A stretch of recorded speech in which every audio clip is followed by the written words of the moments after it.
Welcome back, folks, to Age of Lemuria. I'm your host, Lucan, and DM, Lord Lucan. It is the holidays, and our European friends and allies have gone to spend sweet time with their families. How dare you? How dare you, right? That's such a terrible thing to do on the holidays. Papa, what's up? What's up with you, man? Oh, they left me hanging again. Hello, I am Hung Papa, also known as Jesse Zelif. I'm a professional dungeon master and author. You can find some of my works on the DM's Guild soon. My modules are going through reformatting to try and make it look nice and sparkly for the new release in the new year. Hopefully trying to mimic some of the styles of the D&D official books that are published, from my understanding. So hopefully it'll be in bright, new, shiny wrapping paper when they do finally release, and it'll look really nice. All about appearance, man. All about that sweet appearance. People have expectations and requirements. Yeah. Right. Yep. So, Hung Papa, tell me what happened last time. You remember? Oh, that feels like so long ago. We were in the desert.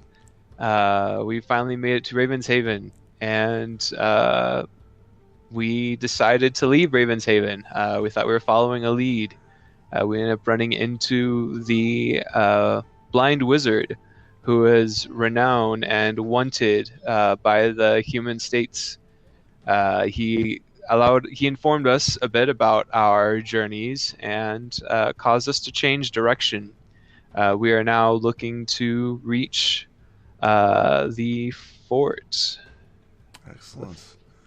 Your companions. Well, first give me a roll of survival, and let's see what happens. Let's see what happens. See if you Adrik get lost or your companions get lost. is still lost in the desert. It's come to him. He's going to pray to the ancestors, try to commune with them for some help. Excellent. So, Adrik, your companions are like, hey, we should go this way. And you're like, no, this is a shortcut, right? So you start wandering down the pathway away from your companions, and suddenly in this big, wide open desert, a sandstorm hits. All of a sudden, right? It's almost like these terrible... Oh, you need to also place yourself. It's almost like the desert is a terrible wasteland of death. What do you do during this time of like sandstorms and... do you keep traveling, or do you... what do you do? He thinks he should have gotten that automated drill from the paladin before we started off for the day. Oh, you got magic. You got magic. You don't need that. He tries to find like a dune to rest against, to buffet some of the wind, and he will hunker down as best as he can. He's not going to continue to travel in the sandstorm. He knows better than to try to tempt the fates when he is suddenly alone. Oh, a wise decision. The sandstorm blows and blows and blows. Your companions literally walk right by you, and you don't notice them, and they don't notice you, and they just keep going. You are currently lost in the world of Lemuria. It is a violent and cold, well, hot now, desolate place, a hostile environment. Your home in the Jade Mountains. You're recalling. What do you remember so fondly about them? The solitude and the peace. There was no weather underneath the Jade Mountains. He's starting to miss the peace and tranquility of that environment, as he's being buffeted by sand and wind. It's terrible, man. It is horrendous. The storm passes later that evening. Go ahead and roll me a survival. As you are suddenly lost in the endless desert. Awesome. That night, the winds are howling and stuff like that, and you like dust yourself off, and you're like, blah, blah, blah, as like sand creeps into your armor and your mouth and your eyes, and it's just like, why did I leave home? The calms and the storm passes, and it unfortunately, you are currently lost, and your companions are nowhere to be seen on the horizon. What do you do, as it is now currently nighttime? I'm getting too old for this. He pulls out his map, he shakes the dust off of it, tries to clear it away with his hand. And unfortunately, what he's been having to do this entire time he's been on the surface is just examine this now realizing a poorly drawn map, trying to find his way. Yes. He thinks he knows where he's going, but he's thought that many times in the past. You've hit the Elves Kingdom, you've hit Ravenshaven, you've almost hit the Human Kingdom. You know, where are you going? Well, the question is, it's nighttime, so are you going to go to sleep? Like, what are you going to do? Would he be pushing himself into exhaustion if he traveled at night? Well, here's a good question. Did you hunker down and sleep while the storm was going over you? I imagine if he was able to, he would have. Otherwise, he would just, he would try to take advantage of the situation as best as he could. So yes, you may continue forth without suffering any exhaustion. Okay. Then he will try to do so, since he can see quite well in the dark, and he no longer has the human children to watch over who cannot see in the dark. So he blesses, he's like, yes, about time. Now I'm free of those children. No more babysitting. So he's happy, right? He's so happy to be alone. He feels like he can make some good headway, and hoping that they will catch up to him with a ranger on their side. That is true. He's going to try to make up the time. Excellent. Go ahead and place yourself. Let's see. Excellent. Let's have a look-see. Okay, awesome. Go ahead and roll me that sweet survival as you travel at night. Oh, you already did. So day is approaching, right? As you're walking through, you notice like the sand starts to disappear, and you notice like grass is starting to return. You see like a refreshing, cool breeze of the current spring of the Golden Plains. You can see rain clouds currently in the distance. It is still raining in the Golden Plains, with every so often breaks of sunlight, but it is wet. It is currently wet, and you can feel the moisture suddenly like coming back into the air. It is not as intensely hot and dry. To the south at night, you could see lights. Okay. As day is breaking, he will make camp. He will make camp, try to cover his tracks and make it not obvious. He's always aware of the dangers of the surface world. Go ahead and roll me that sweet survival. Is that a crit? Oh my gosh, is that a crit? No, that's not a crit. No, that's not a crit. I was like, oh, that would have been so good. That would have been so ironic. Oh, that would have been so ironic had it been so awesome. Yeah, that night, nothing terrible happens to you. You mean that day? That day. I right, have to remember. Right. We're switching it now. Okay, so that day, in the distance, you see like deer and rhinos and large game animals.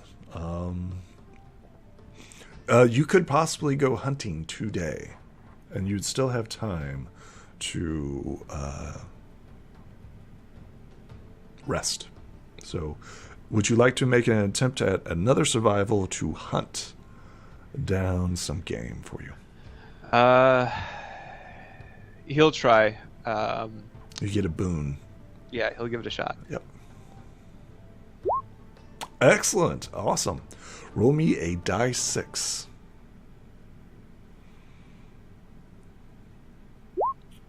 Awesome. You get 4 rations.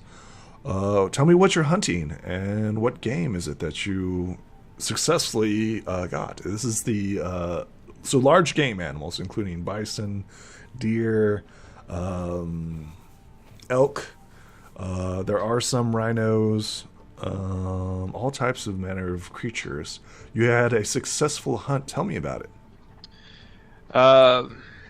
Adrik is not familiar with a lot of the surface animals, but he does notice what creatures would be dangerous for him to hunt. Yes. He notices the horns and the girth and plating of the rhinos. He notices the horns and the agility of the deer and the elk. He decides to attempt to take down a bison. He feels like he would have a better chance of standing his ground against that and successfully hunting it. He finds a low clearing and he waits patiently as he readies some javelins. And he manages to take one out. It starts to charge him, but he dives out of the way as he throws the last javelin in and takes it down.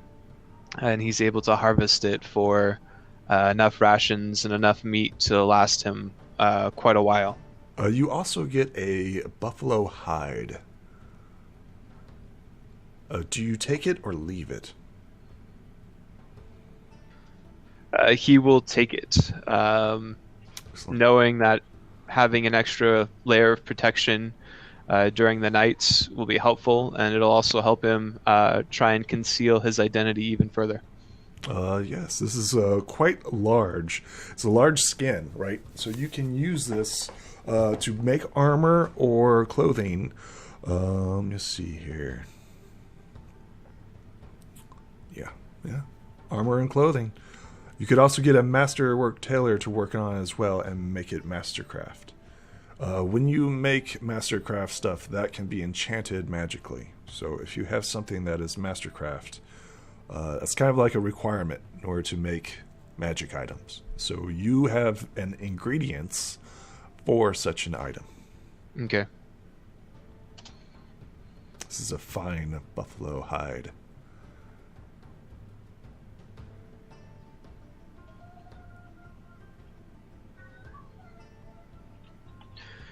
So after his hunt and he's done harvesting, he would sleep for the day and get ready to go out towards the lights at night. Excellent. Go ahead and roll me survival as you head south. Go ahead and place yourself.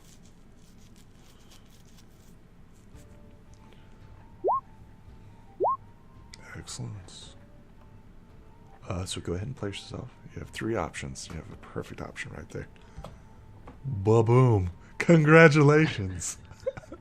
You've made it to Fort Malgrave. So, let's be clear. In the distance, you see a wooden palisade. Currently, you see like a tent in the middle of it. Outside this palisade, you see several humans. It's clear that it's humans. Standing guard. They are not like well equipped. Like these are not professional soldiers at any sense. They have a mishmash of armor and clothing. They are flying the heraldry of the Inquisition, however, and this is quite clear. You're about 4 miles off in the open plains. You can see this. It's quite obvious to you. What do you do? So you're currently 4 miles off. I wish the paladin lad was here to accompany me into the Inquisition's fort. This could be quite challenging otherwise. He speaks to himself. He grabs part of this buffalo skin and wraps it tight around himself, trying to conceal some of his features. it's now currently nighttime, and he's going to take a deep sigh as he starts walking towards the fort. He pauses for a moment to rummage through his pack to pull out the help wanted ad and keep it close by. Excellent. You start heading towards the fort. And because it's nighttime, go ahead and place yourself right here. Oh, let's go ahead and draw. Because you're heading from the north, right? You have superior dark vision, right? Yes. So people have torches out and are obviously on guard. You are probably about a mile out, and you can clearly see them. There's a dragonborn and 3 guards currently positioned at the entrance that you are heading towards. You currently see them. They're kind of like standing guard, like idle chit-chat. You can't hear them from your current location. You can roll me a perception.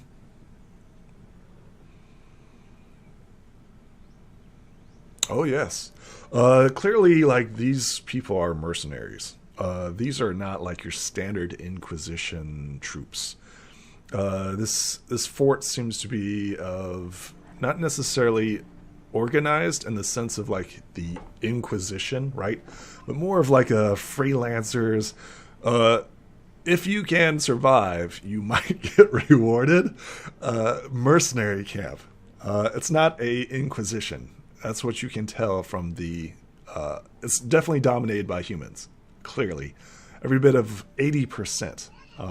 But you're quite confident that you could approach and not be harassed.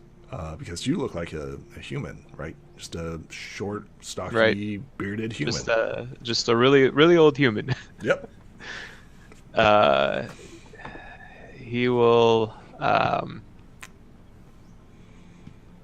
he'll be put at ease a little bit by seeing this, feeling that this isn't going to be as much trouble as him walking into the kingdom of Alkaline trying to find information. That might be a different story. That might be a very, very different story. He's thinking that it was a good idea that he avoided the city when he did. He is going to keep an eye out as he keeps walking. He's not going to try to hide his presence, so he's not going to approach stealthily.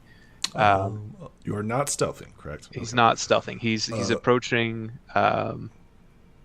just making sure that some of his features are covered up by the buffalo hide as he approaches.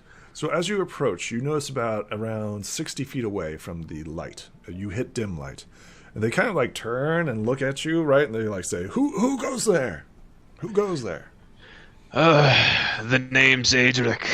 I've come to answer the summons. This Dragonborn says, step into the light. You do notice like this guy has a... Let me give you a brief description on their layout. You notice that this man, right here, and I'll ping for you because you can't see him. This man here has armor. It's scale mail. He looks very unprofessional as a soldier and more of like a peasant. His clothes are not like clean or well groomed in any sense.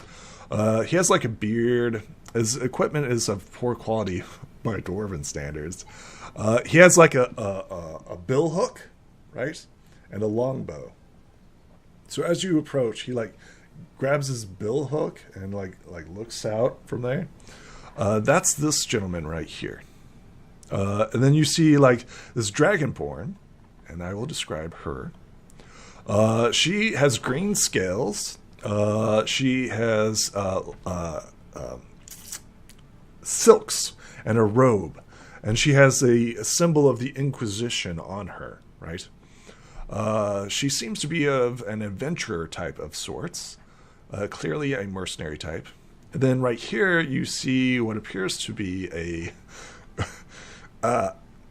how would I put this? A wild-haired, wild bushy, no armor whatsoever, You notice that he has several scars on his head, and he seems to be like twitching every so often. Like he's kind of like, right? He currently has like a barbed spike, and he's like, "Who's there? Who's there?" He seems to be very, I don't know, fervent. It's clear and obvious that this gentleman is not of sane mind. Very clear. How do you approach? He pulls the help wanted poster out from underneath his buffalo skin, and he holds it up as he continues to approach a little bit closer. About like 30 feet away, she's like, this female dragonborn says, "I'll check it out." And the alkalite like nods. So the alkalite looks right here. He takes out his longbow and just watches the procedure. This guy is like, yeah, go check it out. Go check it out. So this female dragonborn comes up to you and says, "What paper do you have? Are you a mercenary looking for work?" You could say that. The name's Adrik. "Hello, Adrik. I am Mudskipper." It's an odd name for a dragon folk. She looks at you and says, "What type of name is Adrik?" You think that she's not putting up with any of your guff. Yeah. It's one passed down amongst the family, lass. Sure, short stuff. Sure, short stuff, and old man. What are you doing here?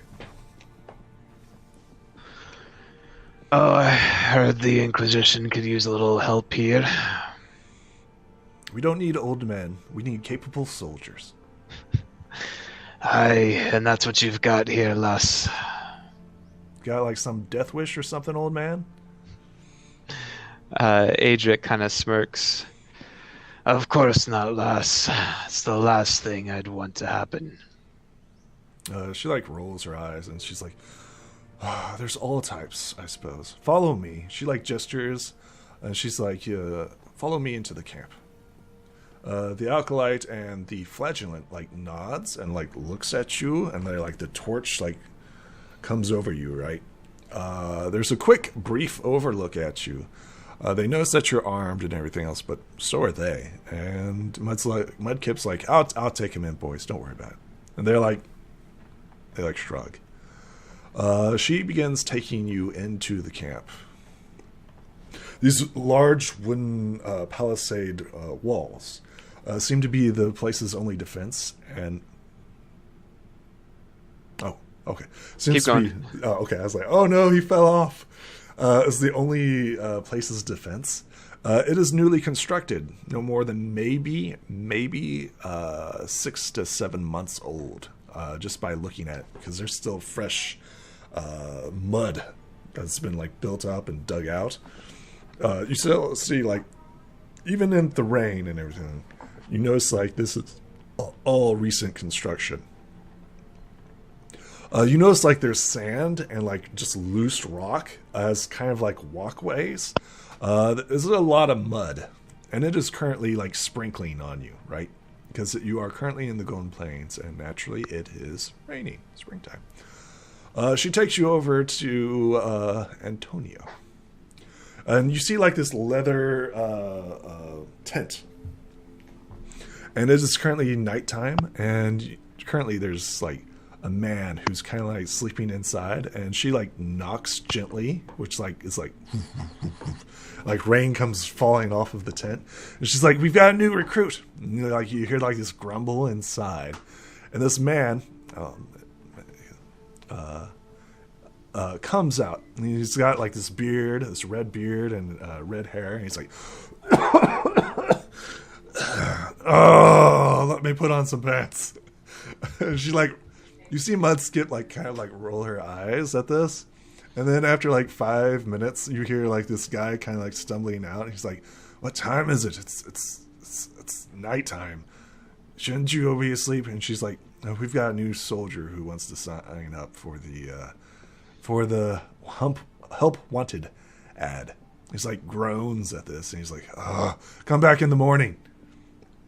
And he kind of goes back inside, not really in the mood to deal with the new recruits who are showing up at night. Mudskip like says, yes, sir. And she like turns to you and she's like, do you have bedding? Do you have shelter? No, lass. I've been traveling the plains for a few days to get here. She says, well, then you can bunk up underneath some of the wagons. We don't have any tents. Our equipment is limited. She like shrugs and like shakes her head, and she's like, more mouths to feed. Come with me. She gestures you to follow her. In the corner, you see a cage, and inside that cage you see appears to be a gnoll. He's kind of like hunkered, and he's like shivering in the wet, cold rain. You see troops, of course, guarding the entrances, but the inside is mostly, well, limited at best. The resources here are limited. She takes you over to get some food from these barrels. And you see like that it's like not high quality. It's just like seasoned meats, dried vegetables, stuff that, you know, peasants would eat, or what could be scrounged around locally. You see like a wagon, right? And it seems to be ornated and of fine quality. And here you see the main tent of the Inquisition, a place where it's mostly well protected. And inside, you're pretty sure that that is where the general officer, whoever is in charge there, is. She's like, go ahead and grab yourself some grub, and we will deal with you in the morning. Okay. Adrik will grab what is allowed him, trying to preserve what he's already got in case he ends up yet again on the wilds. You are only giving 1 day's ration. Yep, and he'll take that. He's going to take a quick look around, try to see if he can notice any other details. He's a little curious, too, as to the gnoll captive. Currently, he is caged. Are you going to approach? Currently, Mudskip is right next to you. He's not. He's just going to take his food, and he's going to take a quick scan around. Are these the wagons she was referring to? Yeah, they seem to be both used as fortification and like sleeping chambers for the common men. This is not your daily inn. This is very much a recently constructed, muddy, shitty fort. Right. It is very much an outpost. Only things that you have currently on you is what you have available. There seems to be some supplies, but this man seems to be in control of that. Right. So yeah, Adrik is going to thank Mudskipper. Mm-hmm. He's going to thank Mudskipper for the rations and for showing him in.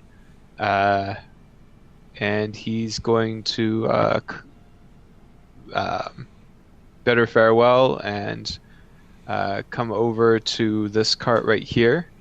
And he's not necessarily going to sleep right away. He's going to continue to try and scan the fort, see if he can notice anything about it that's unusual, or listen to any rumors. He knows that the kingdoms of Alkaline are under some duress, and he wants to keep an ear out to see if this camp is in a similar state. Currently it's nighttime and people are on watch. Right. You see a dead body over here. It is currently not buried. From where he is, can he see what the body is? Go ahead and roll me a perception.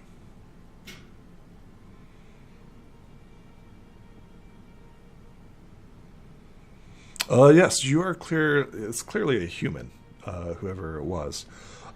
Seems to have like fell asleep on his guard post, and it seems like somebody killed him when he fell asleep. The guards are wide awake.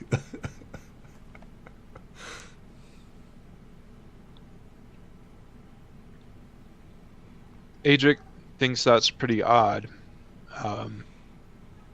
He certainly wouldn't know of any of his people killing a guard for falling asleep. And that means he needs to watch his back while he's here. So he's going to walk over a little bit and examine the body a little closer to see if he can notice any telling signs of who might have killed this guard. Because that would mean he would need to watch out for that person. Go ahead and roll me an investigation as you're attempting to identify. So, in the dark, right? It's not very clear. The corpse has probably been there for a little while. You don't decide, you don't get anything telling. You are being observed by like two guards, right? Who are like watching you examine the body because I assume, how are you examining? He would kind of lean over and nudge the body over with his boot, just try to examine it. He's going to avoid... Yeah. As you flip the corpse over, the body is bloated, right? The body's been sitting out for quite some time. It seems like these fellow mercenaries or peasants or whatever they are took no time or effort to bury the corpse and just was like, well, I'll teach whoever is there. Whoever fell asleep on guard duty and dies, that's their problem. Do you ask any questions from the local guards?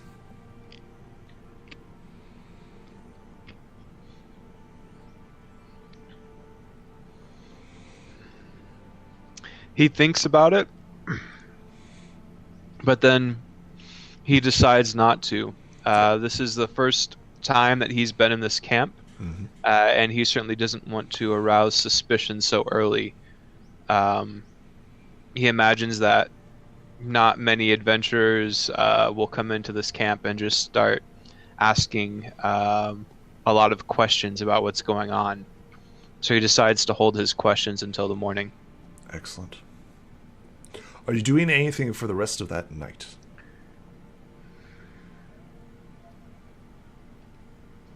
He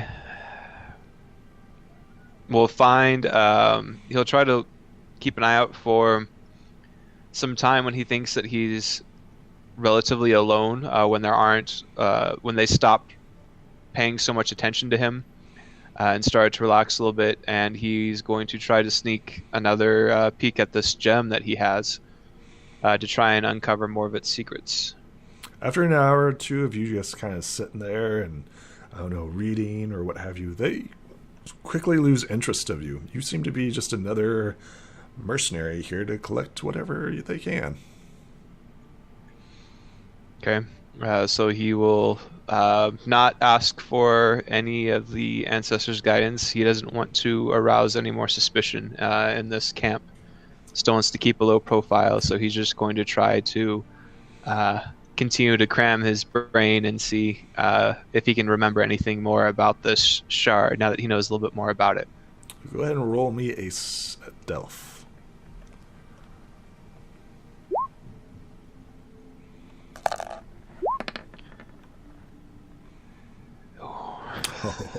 So close. Oh, you are super lucky. You are super lucky. Yeah. People don't give two shits about you, man. Are not looking at you at all. That's good. That's amazing. That is amazing. Folks at home, he rolled a 2, and I rolled a 1. Mind you, with a -1 perception. -1 into perception. So yes, you are fine. Do what you like to do, because they don't give two shits. So we'll roll the Arcana and Nature, hoping beyond hope that he will crit and get the information he needs on both of them.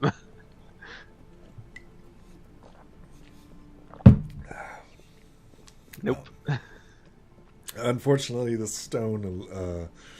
stone's power eludes you. You do have some information about it, but no, nothing to help you out. Nothing that you haven't already learned. What do you do now?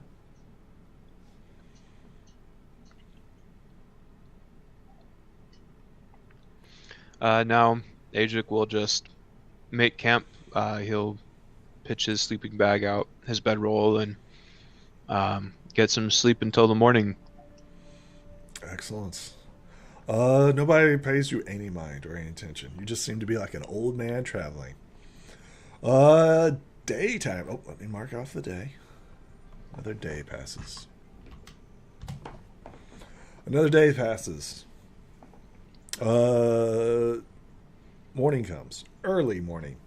It's about 7 o'clock in the morning, and you hear this man says, "All right, you lot. Day shift's done and over with. Let's go ahead and switch out." And you see like some people going to bed, so they're going back underneath the cars, while other people are like coming out, and the shift, the change in guard happens. This man Antonio and this Dragonborn, she goes into the tent and gets some rest. This man like stretches and is like, "Oh, all right, I'm ready to deal with you now, new recruit. What do you want? You look like an old man. Can you do anything? What are you capable of?" He like scratches his forehead.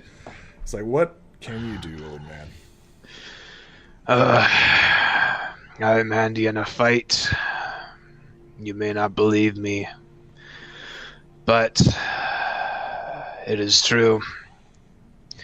Come to see what you need done around here. It's my understanding that you're in quite a unique position in this fort here in the middle of the Golden Plains. He like looks you over and he's like, "Yeah, we're in no position to do anything. What are you here for? Gold?" I'm here for a coin and for any aid I can offer the Inquisition. Interesting. Oh, we got another loyal soldier here, boys. You hear like everybody like laughing, like, and it's like, "Excellent. Let's see what you got." He pulls out. Let's see what he's got. He pulls out a short sword. He says, "All right, let's see what you got. If you can hit me, we'll see what you are capable of." So like he gets out and is like, "Into the pit with me." He like pulls out the short sword, like flips it back and forth, and he's like, "I'll be gentle on you, old man. Let's see what you can do."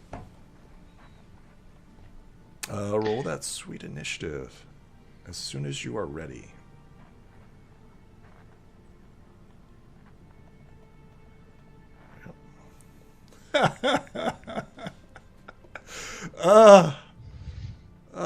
That's okay. He's fast when it counts. That is true. He's got high rolls when it counts. Oh Low rolls when it doesn't matter. It's got +5 to this. All right. So like he's super fast, right? And as soon as your weapon's out, he like springs upon you, right? And he attempts to attack you. He attacks once, and he hits. This is not lethal damage or anything like that. As he like uses the back of the blade to like slap you, and like everybody like laughs at this, right? Like totally expecting it. 1d6 + 5. You take 8 points of damage as he just like punk right on your forehead. And everybody just like chuckles and laughs at this. And he's like, "Come on, guys, he's new. He's an old man. I'm just beating up an old man." It is your turn, Adrik, as this man just kind of like, boop. And everybody like laughs. He gets a little frustrated at his disrespect, but he keeps his cool as he wants to continue to keep his cover. He tries to swing his warhammer at this child. Excellent. That hits. So he's like laughing right at this. He's like, "Come on, guys, look at us, and tell me how you whack him."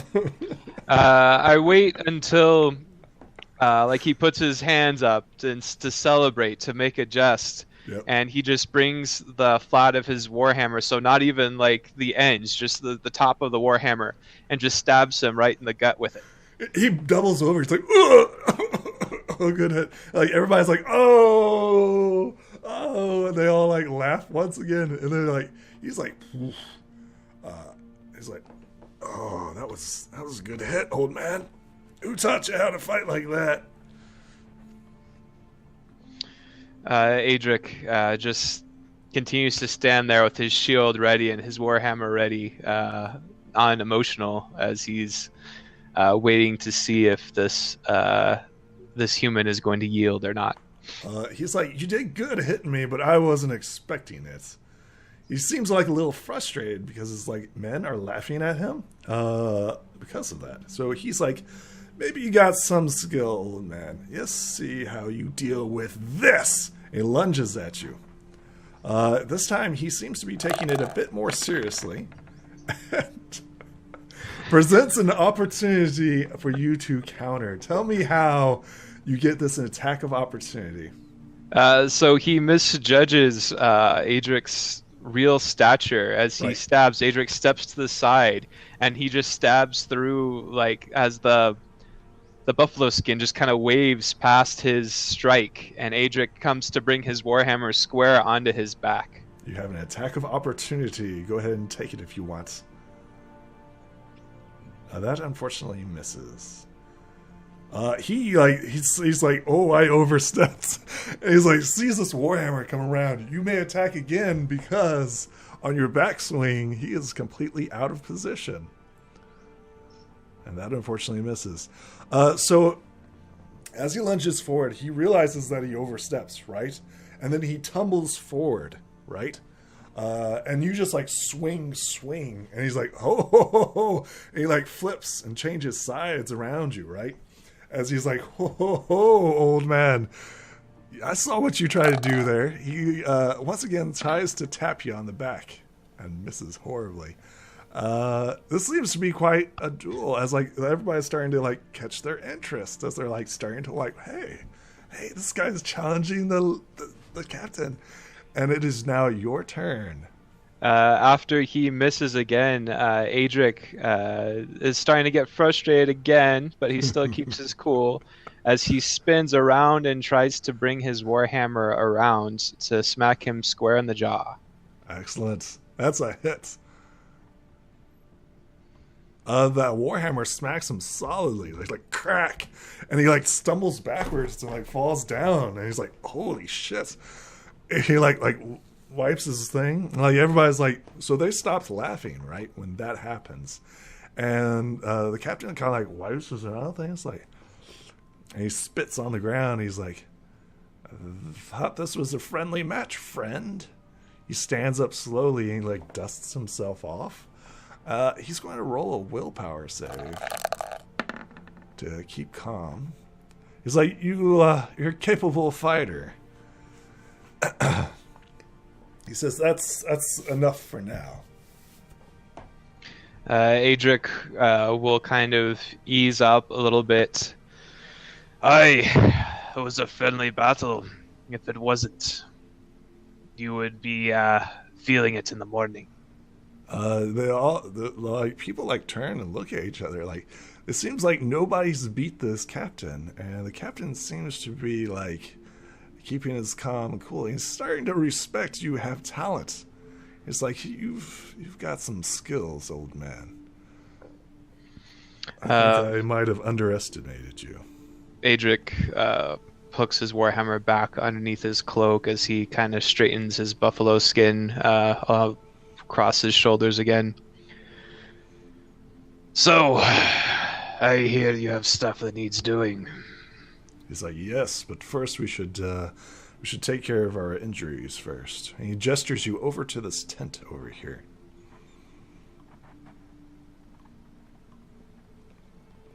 The crowd like claps at the duel, right? and are actually quite impressed that you were capable of whacking the commander. These ladies come out, having heard the duel, and they approach you and they begin to offer you healing. Do you accept this? Adrik will accept it. He's curious as to how these humans managed to keep themselves alive this long. He's seen the paladin at work, but it seemed very strange to him, the way that he channeled his magic. So this human right here, she has a clear symbol of faith. She has the embroidering or the symbol of the Holy Master, which is a symbol of a chair, of a throne, right? A throne with a crown above it. She offers you a potion. Do you accept it? He does accept it. You get a 1 potion of Cure Light Wounds, which is 2d4 plus 2. He's going to thank her, and he's going to just hold it for the moment. He's going to wait to see whether he's really expected to drink it right then or not. He knows that he didn't take that many wounds and would be able to heal it naturally without a problem. But this gift might come in handy later, but he also doesn't want to come across as rude, like he's just stealing it. She nods respectfully, and she says, you fought well. Aye, thank you, lass. And who might you be? The name's Adrik. Hello, Adrik. You seem a bit short. Aye, one of the benefits of growing old. She nods, and she says, I'm the faithful Colleen. I serve Arcaninus Vera Crestra Age.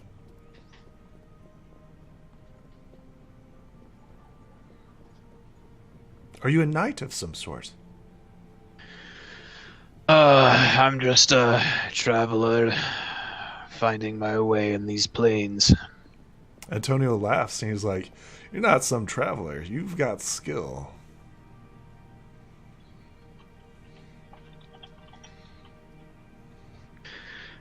He nods and says, Aye, if you say so, lad. Perhaps I just got lucky.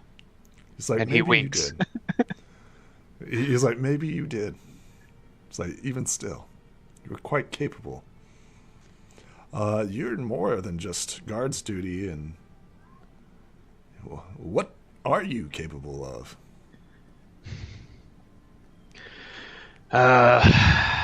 I'm handy with a hammer. Very much so. From what region? Which Inquisitor Lord do you serve? I'm afraid I don't serve any Inquisitor Lord yet. Rather, traveled the plains for some time before I found my way here. So you're a knight errant? Traveling around, seeking adventurers? I suppose you could call me that, lad. Like, he looks at you, looks at the two faithful, or the two that are currently binding his wounds. He's like, a freelance.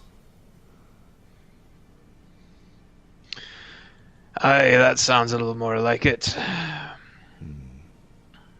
So at first they were like, oh, who do you serve? Who's and then they kind of frown at this, and they kind of look at each other and like, a man of no honor. Who did you serve in the last war? I'm afraid I'm a man who abstains from wars. I did not get involved in this last one. Interesting. So what they're referring to, if you are not aware about, they are, well, roll me knowledge history. More than likely, he's heard of it. We'll see. This is actually a different kingdom, what they're referring to. Yeah, you'll definitely know this. They're referring to the Last Purge, which is in regards to the orcs of whom did you fight on which side, right? They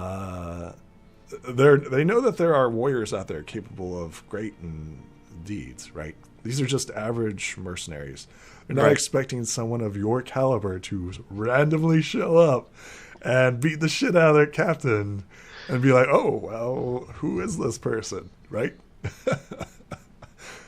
So they're kind of like nervous, right? A powerhouse just showed up who has no loyalty to the Inquisition whatsoever. So they are clearly nervous. Right.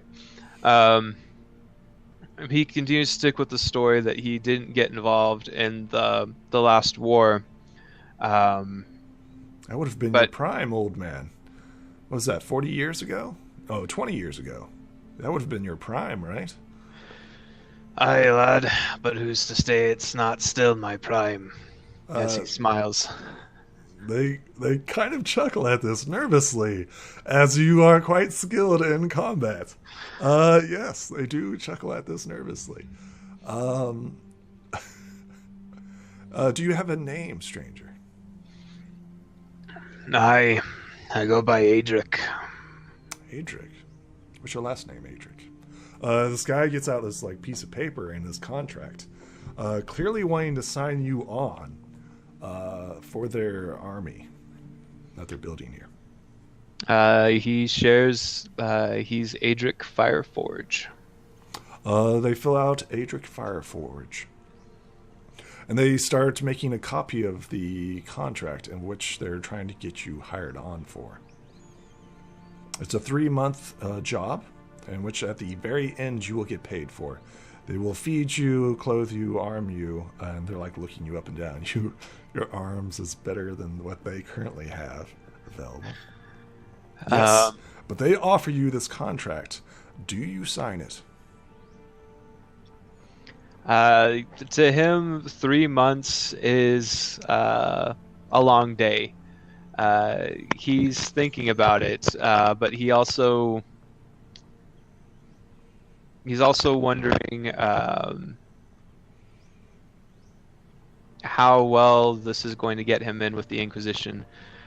He thinks to himself that he doesn't really have any better plans. He doesn't have a plan for the next 3 months. He knew when he came out here that this may be a long journey for him. He's still trying to he's trying to gain favor with the Inquisition, so that he can find a way somehow to recover Gia's tear without having to fight the entire human kingdom to do so. This is clearly a good place to start. Right, Local that's what mercenary outpost. Yes. So he will sign, and he will sign it. Again, knowing that to him, 3 months is just a long week, a long couple of days, and hoping that it will get him one step closer to Gia's tier. Excellent. They sign you up, and they're like, "Well, welcome to the Inquisition, Adrik. You are a capable fighter. So what can you do?" They want you, by the way. They want you. You have skills that they need. Right. Yeah. So he shares with them that he is a capable fighter.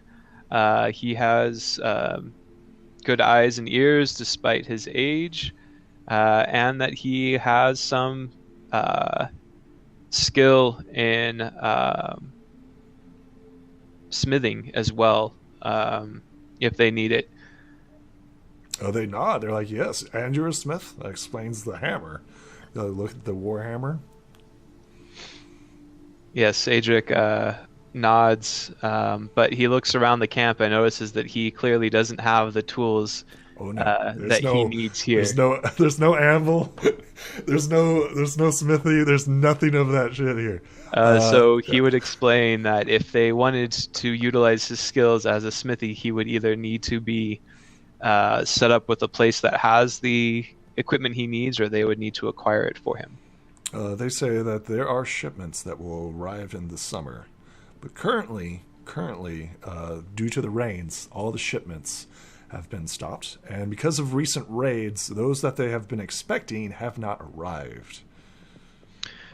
So he feels like he's broken the ice a bit with them. He feels like now would be a good time to start asking the questions that he wanted to ask when he first arrived in camp. So he's going to ask a little bit more about some of the creatures that they're encountering lately in the Golden Plains, about these raids, who has been raiding them, has it been more Knoll bands, and he's also going to ask a little bit about this captive Knoll and why he's there and why he's still alive. He kind of thinks that the humans, if the humans were willing to kill a guard for sleeping, why would they keep their enemy captive? He frowns at this. He says, "We didn't kill that human. That Knoll out there did." Adrik just kind of shrugs. He didn't do so hot figuring out who did it, so he's going to have to just take their word for it. He explains that 2 miles, or 2 days' march to the west, is a Knoll's encampment, and from there they strike out at all the farms and the local estates that they are attempting to build around here. Currently, they are in lockdown. They can't do anything. They don't have the manpower. They don't have any resources to go out and secure the area. So currently, they're just hunkering down, hoping that the next shipment will come in this summer. So that's what they are currently doing. They're lucky enough to capture that Knoll, who had killed a man, and they were lucky enough to capture him. Nobody here speaks Knoll. So that's the problem. That's an issue. And they want to interrogate him. They want to torture him to death. But without somebody to translate it, it'd just be like, we need information. And this Knoll has it. We need to get it from him. Can you do this? Can you speak Knoll? Adrik thinks about it for a second, and he explains that he doesn't know Knoll. So he feels like he doesn't really know how to help right now. I mean, he doesn't feel like going in there and destroying a camp of Knolls is going to necessarily help anything. Yeah. But he doesn't speak Knoll. Yeah, Knolls are savages. I don't know their languages either. They're terrible, monstrous creatures. They should all be destroyed. I'm sure you've seen some of the damage that they've done recently. He explains that he did see a burning homestead not too far from here, but he has no idea whether it was the Knolls or some other roaming bandits or creatures. He looks surprised at this, and he's like, well, if we had more manpower, we could go and investigate that. Nobody has reported that. We saw smoke in the distance, but we assumed it was some trap. Adrik will share with him. Adrik will share with him what his companions had seen, sharing that there was a family there that had apparently been killed or something. There was a man digging shallow graves with the fire, and that when they passed by it last, it was completely abandoned. No doubt it was Knolls. No doubt. It sounds like them. Sounds like something that those monsters would do. Let's see.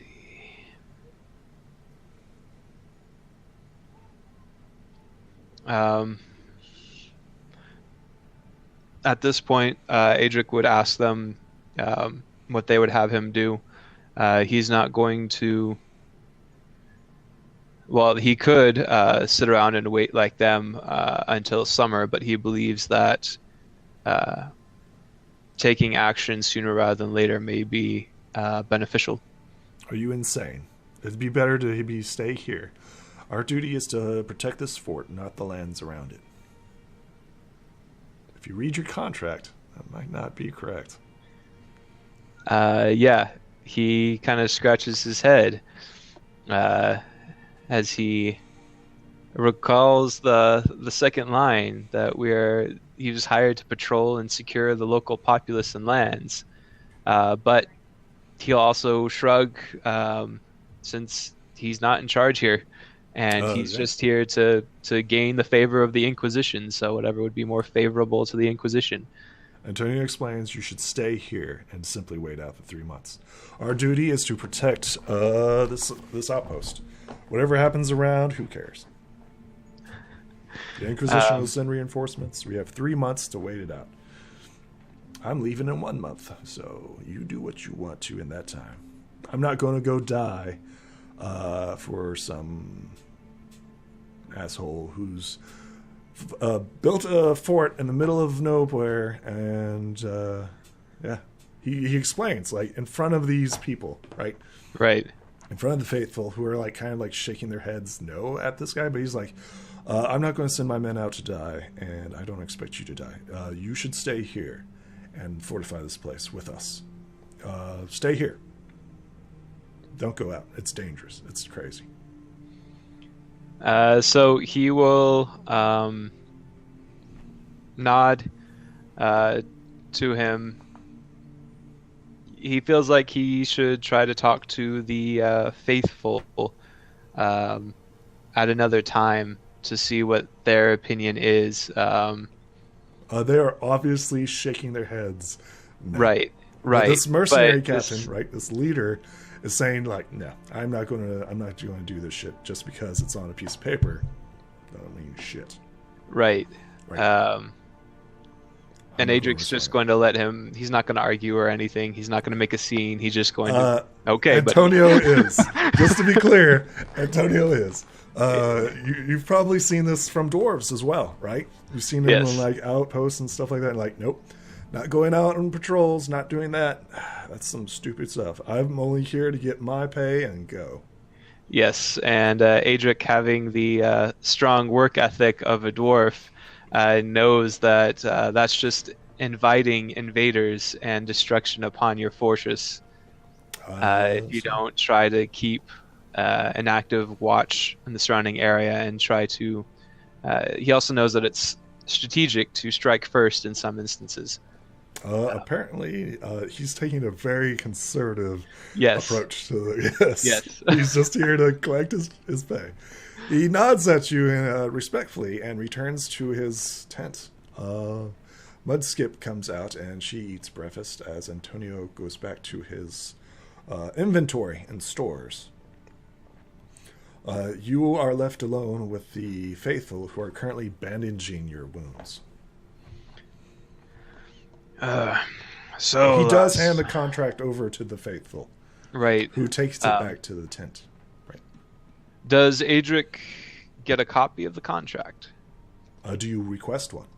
He would request one. Yes, you do receive a copy of the contract of 3 months' pay. Okay. And duties assigned. Right.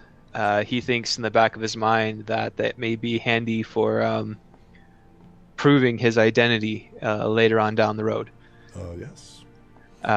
You are currently a sanctioned mercenary of the Inquisition. Right.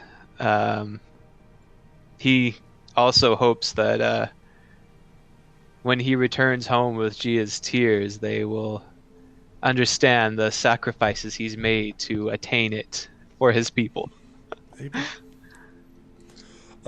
Sister Angelica and the faithful Colleen approaches you and says, "You are a capable soldier.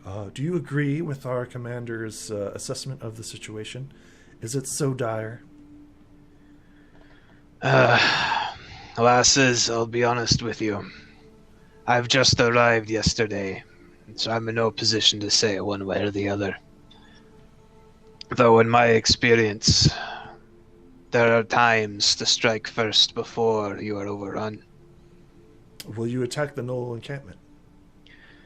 Alas, I am an old man, and I am but one. I don't feel that, as skilled as I may be, this is a task that would be very obtainable for me. She like nods in agreement. She's like, "You are but one man. Of course, we would not ask you to go and commit suicide. However, if you could take your troops with you, would you march upon the Knoll encampment?" Adrik stops to think for a second as he strokes his beard, as he ponders this.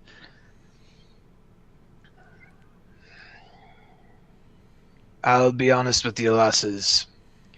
I suppose it'll depend upon how well the Inquisition will look upon such a blatant act of violence against another tribe. Another tribe? What are you talking about? They are monsters. Fiends of the direst sort. They're not even human. Not like you and me. But Look at that creature in the cage. It looks nothing like us. Adrik nods to her. Aye, lass, but would the Inquisition really celebrate the ending of such creatures? Roll me knowledge history. I think you know this answer. You're asking like a blatantly obvious answer. No. So you're aware of purges, right? You're aware of purges. Right. The Inquisition sends out and spends all of its resources to destroy an entire race. Meaning that if they had any cities or anything like that, they would literally march out, tear down walls, salt fields, like obliteration, like total annihilation. However, destroying places and then destroying people are two very separate things, right? So what they're saying is like, yeah, just let's kill them all, right? However, you know that that's kind of difficult because you saw orcs in the city of Ravenshaven. So despite their claims of annihilating entire peoples, still some people survive. Right. Well, and Adrik doesn't share their obvious racism. He knows that if they are sentient creatures and they have some form of communicating, then they may not be deserving of genocide and full eradication. He Do clearly you say this? No, he doesn't say Okay. this. This is all him thinking. He doesn't say any of this. He knows better than that. Okay. But he doesn't know if he's willing to throw away his ideals and beliefs just to become some puppet for the Inquisition just to obtain Gia's tears. Sounds like there's a conflict within you. Yeah.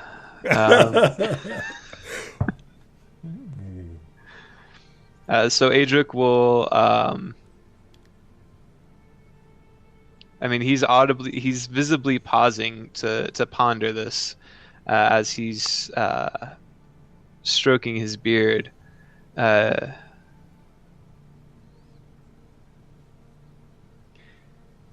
He clearly doesn't know what to say to appease them. Finally, he comes to the conclusion. Lasses, if they are clearly dangers to others, destroying the innocents, then I would help. But I am not willing to be made into a figurehead for the Inquisition in their march upon the knolls. Though I would help the Inquisition, I'm not sure if I would want to be the one who gains all of the glory for such an act. So Colleen turns to her sister Angelica and she says, "He's just like Antonio. Unable to act. No will whatsoever. typical mercenary. Will you be staying here for long, Adrik? You could say that. My When contract. you come to your senses, come speak to us again. And then she says, "You're dismissed." Adrik stands there for a second, continues to stroke his beard. The sister's then like, "Look at you," right? And she's like, "You he are will- dismissed." Yeah. He will wander over to look at the craftsmanship on this carriage, but he Yes. clearly stands there for a second after they say that and thinks about it before he starts to move on his own. As you depart, they turn and go back into the tent. You do hear some chatter. Go ahead and roll me a perception as you're kind of eavesdropping, I guess.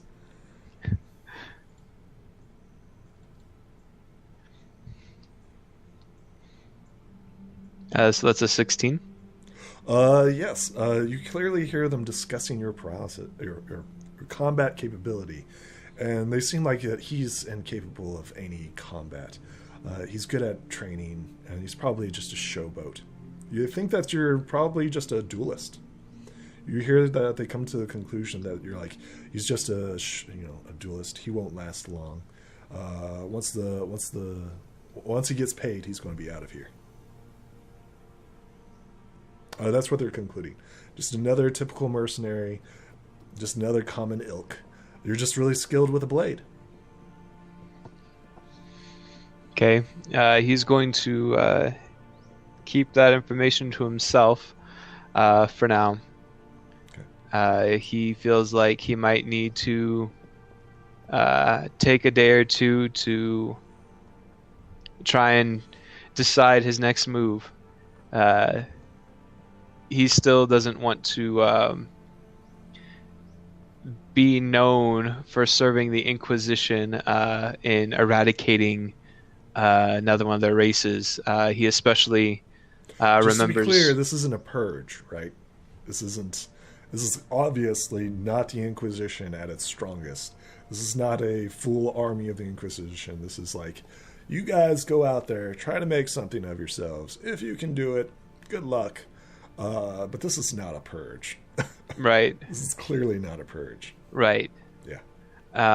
But that's what they were suggesting, was if it came to a purge, would Adrik be able to... No, they asked you to go fight the Knoll encampment 2 days away from here. If you were given troops, would you march upon them and fight them? And you said, yeah.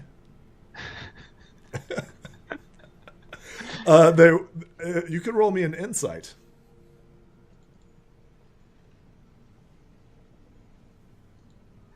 I'm going to chalk all this up between player and character confusion. That Okay. he's old, so Right. some Right. of this stuff So he does not- get confused on.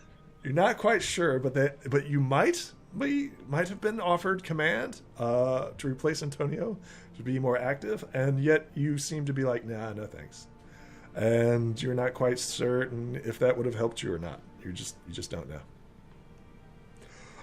So as the day progresses, you see like the men who are not being trained whatsoever. They're kind of just standing around, guarding the locations. Mudskip, she seems to be the one that's only keeping this place, I guess, in order. Right. And she is not in command. She's just kind of like a default leader that like people like look up to her, kind of. You still get some racism, like, scaly, things like that. She does not have the commanding presence of, say, what a human should have, right? Right. But she's just like, you're building the latrine, you're doing this, you're doing that. And they're like, they hate her, but she's kind of the only thing keeping this operation going.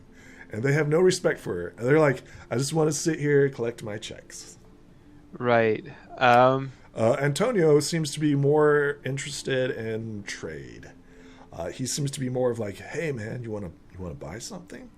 I've got some supplies for you. For a price, of course. Right. So hearing, he's starting to put two and two together now a little bit more. He's starting to realize a little bit more about what he could help with. He is going to. Another day passes. He's gonna call out. He's gonna call out for one of the guards, one of the human guards, to join him in the pit. Which one? He'll call out for this guy right here, one of the humans, the non-crazy humans. So those, you've come to find out, those are called acolytes. These acolytes are just like common soldiers, like serfs, thieves, Right. Like stuff like that. Right. So he'll call out one of the acolytes to join him in the dueling pit. Go ahead and roll. Are you trying to like convince them, like, hey man, let's fight, or are you like, get your ass out here? How are you doing this? Either way is garbage, so he will try the nice way and explain that he has something that he can show the acolyte to help him get used to the weight of his shield and get used to using his weapon as an extension of himself. To be clear, these people are not armed with like normal weapons. It's like a hookbill, Right. scythes. You see like a shovel here and there. These are not like trained soldiers whatsoever. Right. But he's going to give this a shot anyways. Sure. Not very convincing. He's like, whatever, man. I'm not in the mood to fight. Whatever.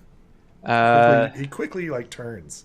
He's like, I'm just here to watch the walls. I'm not here to fight.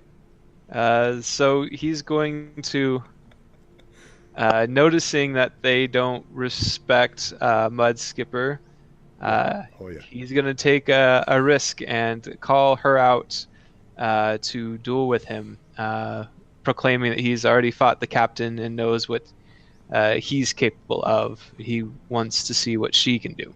Sure. Are you trying to persuade her or intimidate her? Or just ask her? Do you just ask her? He's just going to ask her. He's not going to try to persuade her or anything. He's going to ask if she could use a sparring partner, but he's going to do it politely. He's going to take time to measure his words and show her that he doesn't. He's not going to treat her the same as the common rabble treat her. So just go ahead and have a scene here. This is interesting, right?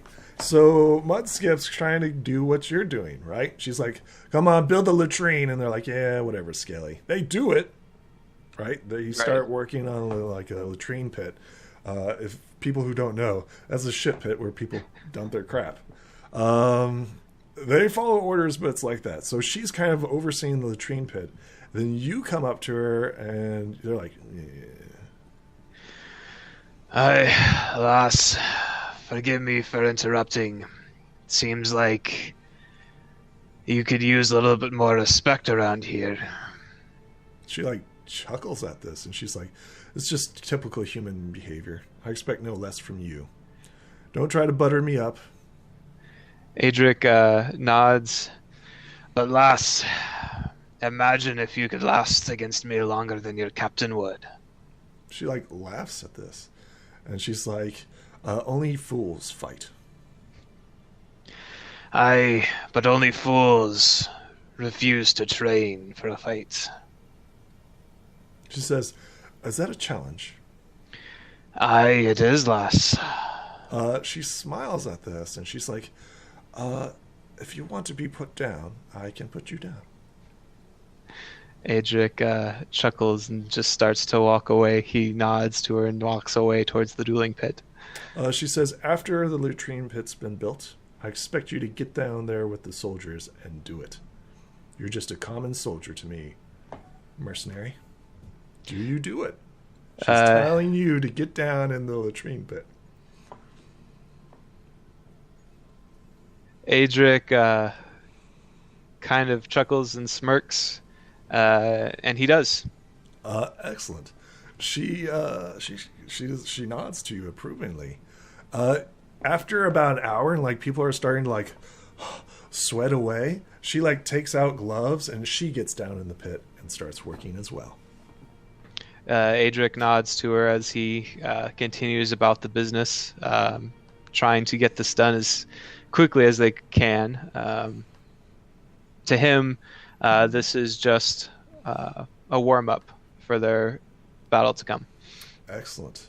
So a couple hours pass by, and the latrine pit is built.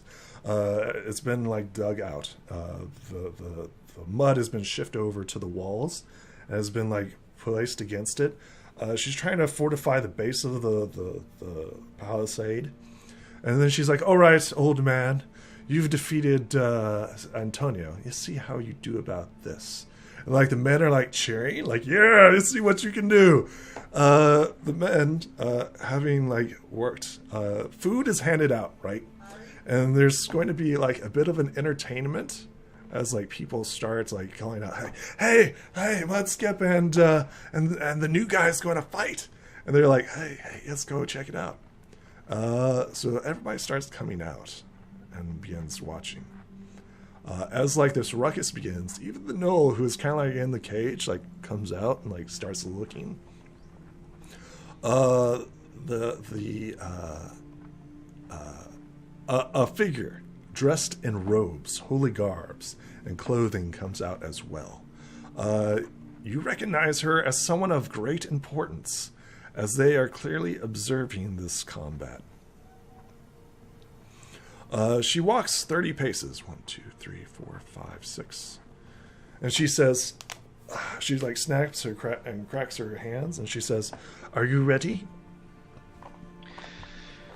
Aye, lass, since you're doing me this, I suggest you don't hold back. And he smirks. And I won't either. And he takes off the buffalo skin and flexes his muscles a little bit in his traveler's clothes, pulling out his warhammer and his shield, for the first time showing that he's not just a crippled old man underneath this buffalo skin. Everybody's like, "Ooh, ah."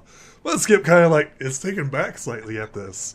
And I think it's time to roll a sweet initiative.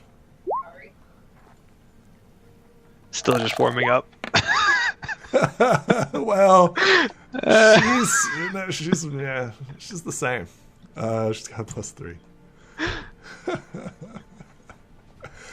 You are at the top. She's like stretching, and, like popping, and she's like getting ready to fight. She draws no weapons. Adrik kind of smiles, and he yells over to her, "Aye, lass. For this to work, don't show me or the men. let me rephrase that. Show me and these younger lads what you're capable of." As he starts to breathe a little heavier, and he starts to kind of work himself up, he's going to attack. He's going to start getting angry and attack with abandon. So he's going to rage, and he's going to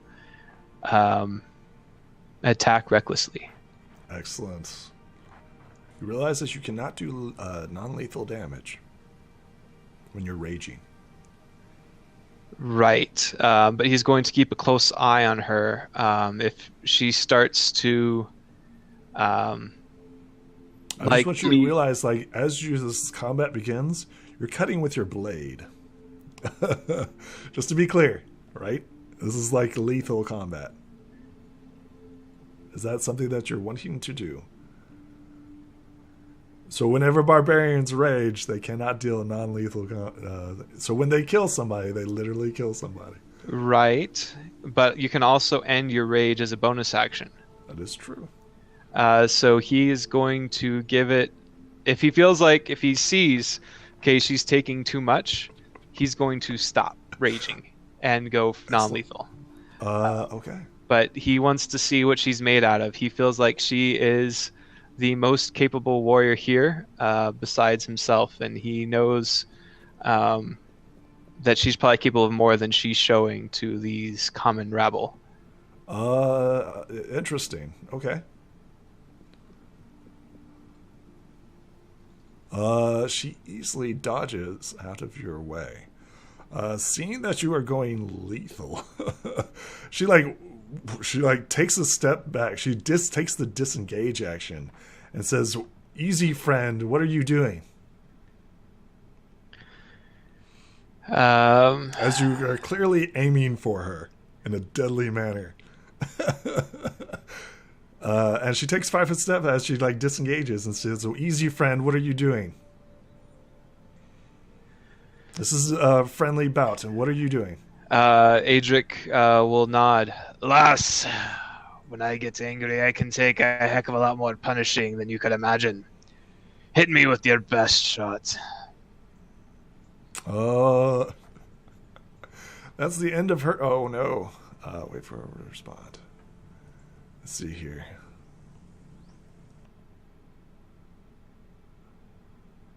No. Restore. Well, sorry, folks. Technical errors.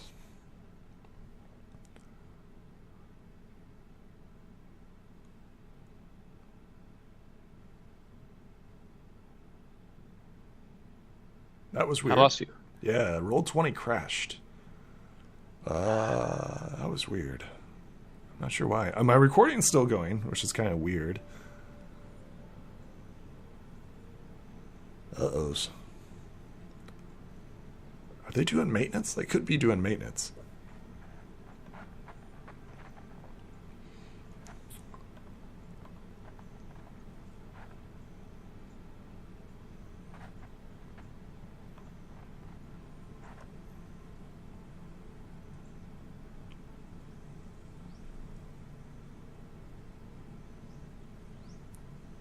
Okay. Are you back? Maybe? Fix it, Roll20. Fix it. Fix it, Roll20. Did everybody crash? Can you hear me? I can hear you. You are typing. Oh no. Okay. Oh, there we okay. go. I was like, okay. It's like, oh no, I'm okay. All right. Welcome back, folks. Roll20 fix it. It seems like every time we game, Roll20 has to do something once. Well, remember when I was telling you about the 6 different things? Apparently, it decided it was no longer one thing and it was something else. So I had to switch it to something else. Okay. All right. We should be good. Super weird. Super weird. Yes. So it is currently your turn. On the chart. Does it look like she's going to fight seriously, or does she still have her reservations?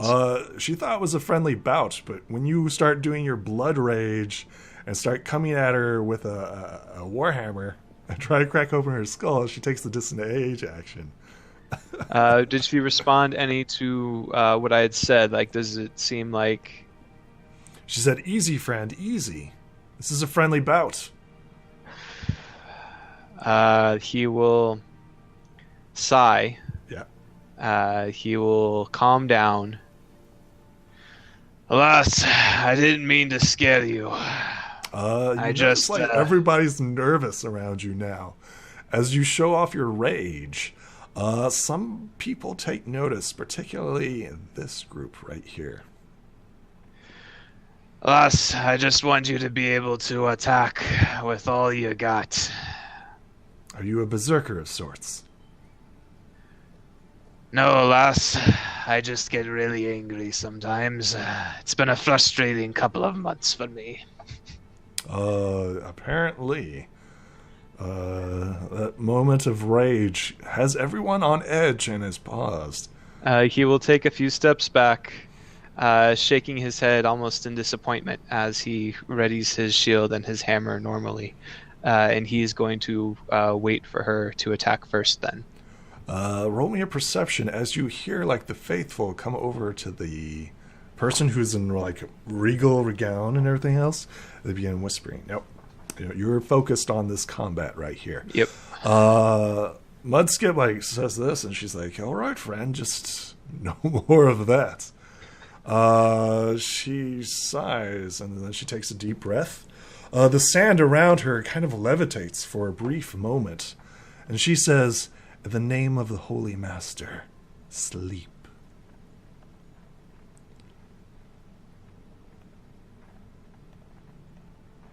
Adrik's just really confused now. She casts a spell. Right. How much hit dice can she affect? I don't think she can affect you. That's why she's casting it.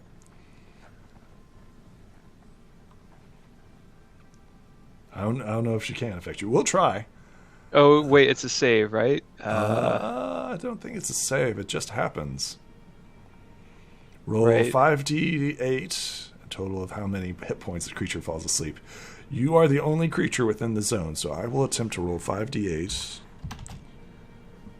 5d8, and then I will attempt to overcome your HP. It's going to be very anticlimactic.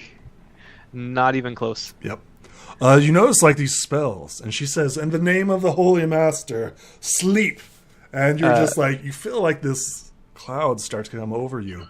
And you realize, like, this isn't just any person. This is a spellcaster. A sanctioned spellcaster by the Holy Master. So Adrik just kind of like stops and like scratches his beard with the end of his warhammer, and he still just like looks around, really confused now. Yeah. As she twiddled her thumbs and fingers, and she just did that. It is your turn now. Adrik's gonna sigh and shake his head as he steps up and tries to hit her. Excellent. Are you recklessly raging? No, he's not raging. Okay, all right. He's clearly she's afraid of him now. So. Everyone is currently afraid of you. Yeah. But apparently you have it back under control. Yes, he's calmed down.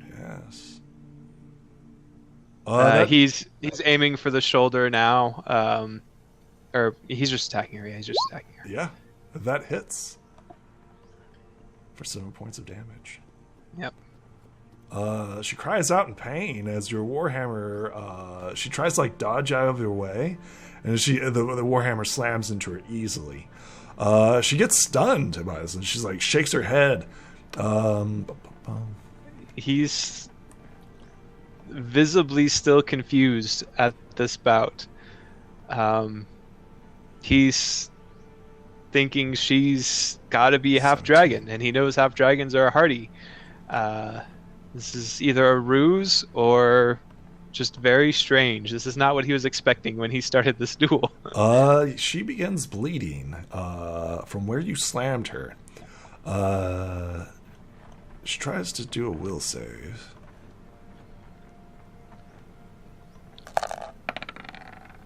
Oh, yeah.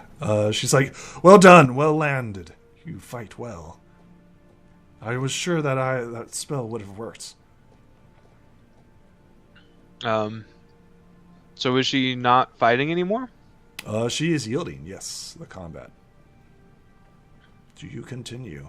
No, Adrik will stop. He's still very confused. He's used to fighting much hardier things than this. He will hook his warhammer and he'll offer her a hand, and he'll whisper to her, "Sorry, lass. It appears I may have overestimated, but hopefully this will help in some way." He's clearly a little flustered and embarrassed about this whole thing. It's almost like you're higher leveled in this area. It's almost like you're a higher level in this area. She graciously takes your hand and she says, "Thank you. And she like stands up. She like pats her side where the warhammer had landed solidly, and she's like, "You remember that a common soldier is level 3. I want you to remember that." He has no idea. I mean, this is still That is true, honest yes. to goodness. You what are would happen? You are literally on a league above them as your warhammer slams upon them. Yes. So he will You escort are her. someone of great skill and talent. Yes. Yeah, he will escort her partway towards the healers, and then he's going to retrieve his buffalo skin and drape it back over himself. You hear rumors nonchalantly. Yeah, you hear murmurs of like, this man is insane. He's crazy. You saw him attack her. He's trying to kill her. You do hear these rumors as like Mudskip is currently being bandaged. Roll me a perception one last time as these people are talking. Yeah, they think that you might be insane. And that's why you've not been selected as a knight. You are diseased with the crown of madness. Some would say blessed, but common people would say that you are cursed. He's going to keep that to himself as he continues over, and he's going to apologize again to Mudskipper. I'm sorry, lass. I did not mean to make such a Insane scene. attack at you. You forget that rage is very powerful, but it shows. Especially when you took off that cloak. Oh, you bulged. Yep. Everyone saw that. She's like, it's fine. It was a minor injury. There's nothing wrong. I'm fine. You notice I'm like bandaging her, and she says, "The Holy Master protected you. That could have killed you." She says nothing to this. Adrik, still a little embarrassed about the whole situation. He's going to kind of size her up a little bit better now. I'm a badass. Literally, yes, you are. You are a badass. Again, I apologize. This was not my intention to injure you so. Excuse me. But perhaps some of your men would like to learn how to fight as I do. We must discuss some matters of importance. You're dismissed, soldier. You can roll an insight on this. Yep. Yep, that subject's going to be you. He's going to bow and take another glance over at Mudskipper, realizing that he's just made a fool of himself and her. And he's going to come over here and he's going to lean against the cage that the knoll is in and just kind of rest for a moment Knoll against looks the at you cage. slightly bewildered. It says something in a language. Do you speak Knoll? He does not speak Knoll. He speaks common, uncommon, Elvish, Draconic, and Dwarvish. Yeah. This Knoll says something. He's like, "This no hero, it's nor." You can roll an insight. And get like a general meaning. Nope. Nope. He's just going to ignore it since he can't The make Knoll anything repeats out. itself. It's just not gibberish. right. Yeah, but this creature is strange and foreign to you. No doubt it's some sort of monster, despite its language. Okay. And he's just going to stand here. He's going to take a little quick glance again at the camp, trying to wait and see if Mudskipper is going to get everyone back in line, or there is an unease in the camp, an audible, noticeable unease.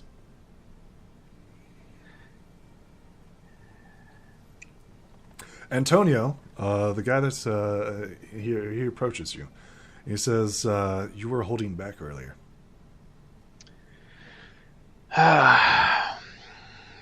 Perhaps, lad. It is my fault for overestimating my opponent. He says, "No. Perhaps it was mine." He looks at you and he says, "Now that explains everything about you.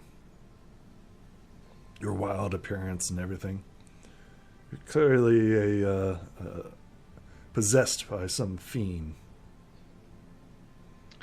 Lad, I can assure you that's not the case. Roll me a persuasion as you're attempting to say, like, "No, I'm not possessed by some monster of rage and anger." Come on, not a 1. Close enough.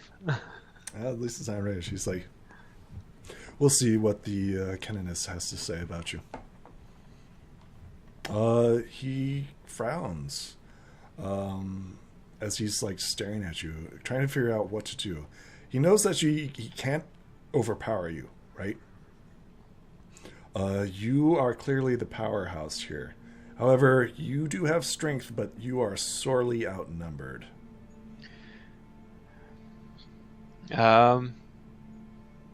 Seeing as how he's just done the exact opposite of what he wants to do, he's going to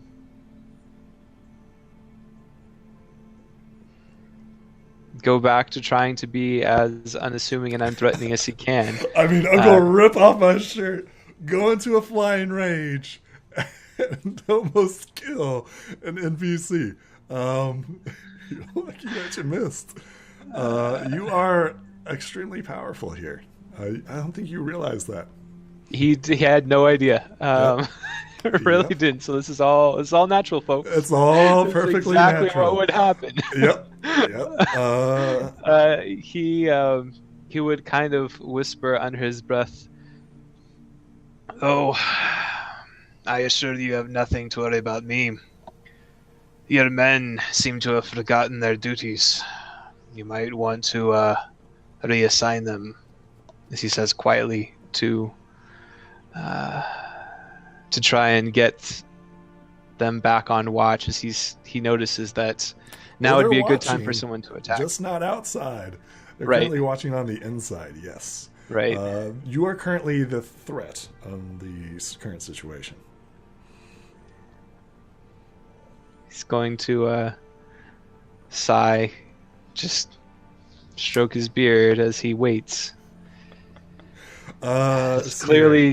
These things clearly backfire on him. I don't think this is the first time this sort of thing has backfired on Adrik. He clearly is not from around here. Oh, yes. Very much so. Everybody realizes that. So there is about 3 hours of deliberation. You're not put in chains or anything else. However, everybody's on edge, right? Currently, there's something going on. Something's happened. What you did, you're not quite sure. But maybe you do.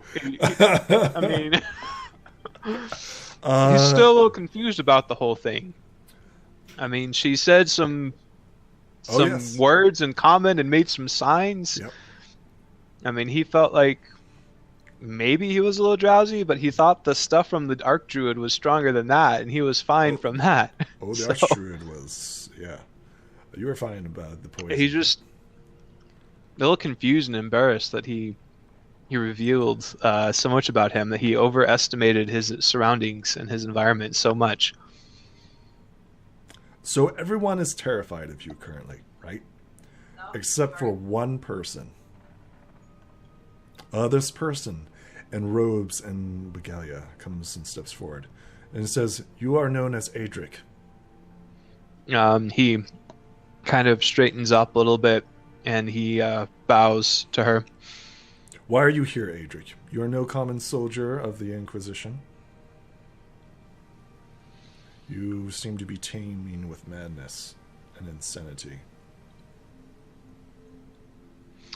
Adrik audibly sighs. Lass, I am not mad or insane. I do apologize. I overestimated my opponents. Sometimes it's hard to judge based solely on appearances. Who sanctioned you? Lass, I'm here to help the Inquisition. That much is true. Are you? What is your goal here?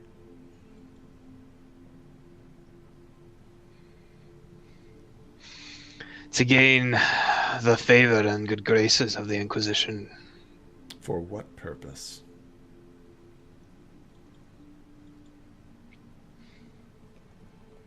Do you wish to serve the Holy Master and become his faithful? Lass, what would you have of me?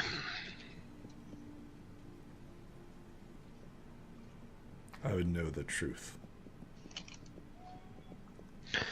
Aye, and the truth is what I speak. She blinks at you.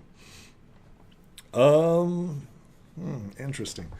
So she gestures and she says, you will be sleeping outside these walls until we have come to a decision about you. You are currently in the service of the Holy Master due to this contract. She pulls out this contract, right, that you signed.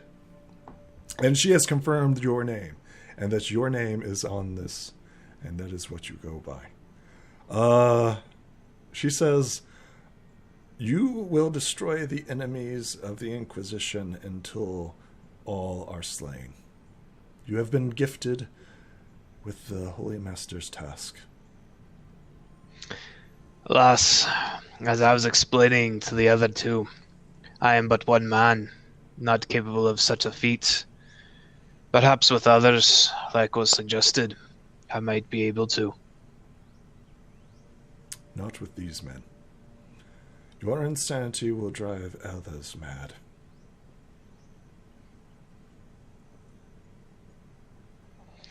Alas, it is true you do not understand the ways of this, but I will do as you ask.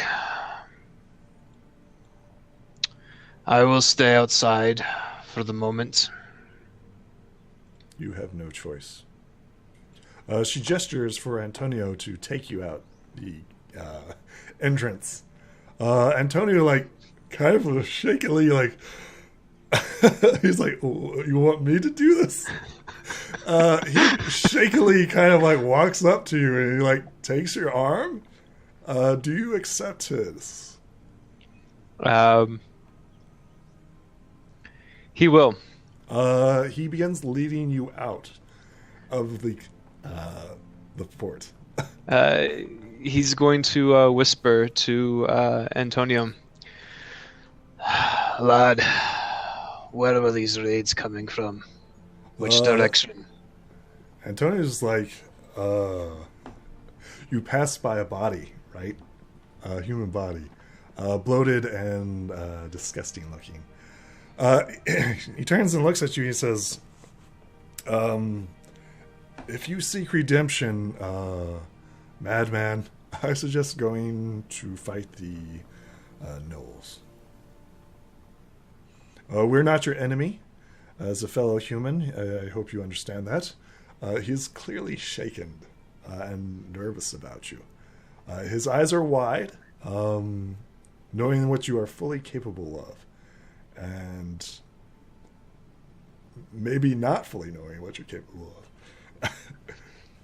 He says, there are those individuals who are blessed. He gestures to one of the wild men. Right. Whose hair is all messed up. Right. His beard. And he says, you are clearly not a fledglet. Yet you should be. You would make a powerful one. Yet you do not have the Emperor, the Holy Master's wrath upon you. You are not sanctioned. Adrik kind of thinks about this, still a little confused about everything that's happened. Lad, I don't think it's best for me to try and take matters in my own hands right now. Perhaps I should wait for the canoness's orders. He like nods in agreement. He's like, "Aren't we all?" He turns to leave you out aside the walls. Do you say anything else as he's like, kind of not really turning? He's like slowly backing away from you and walking inside the encampment. Adrik can't really think of anything else to say right now with his to try and make the situation power. any better. He's clearly not showed a power shift. Yes, a huge, massive power shift. He's not really charismatic, and this clearly, once again, has backfired on him. These surface dwellers do not act the way that he knows. It's almost like they've never seen a barbarian before. Well, they have, only sanctioned. Right. Well, and you're a wild, crazy one. Yep. He still just sighs in frustration, as all of his well-made plans tend to backfire on him. He's just going to. It's almost like barbarians are dangerous. It's almost like they're loaded weapons. And you don't know when it will fire. Yep. He's going to keep a little distance from the bloated corpse, but he is just going to stay just outside the wall. So you don't see what happens. After 3 hours of you being outside, Mudskip comes up. And she says, you don't know about our ways, do you? You're clearly not from around here.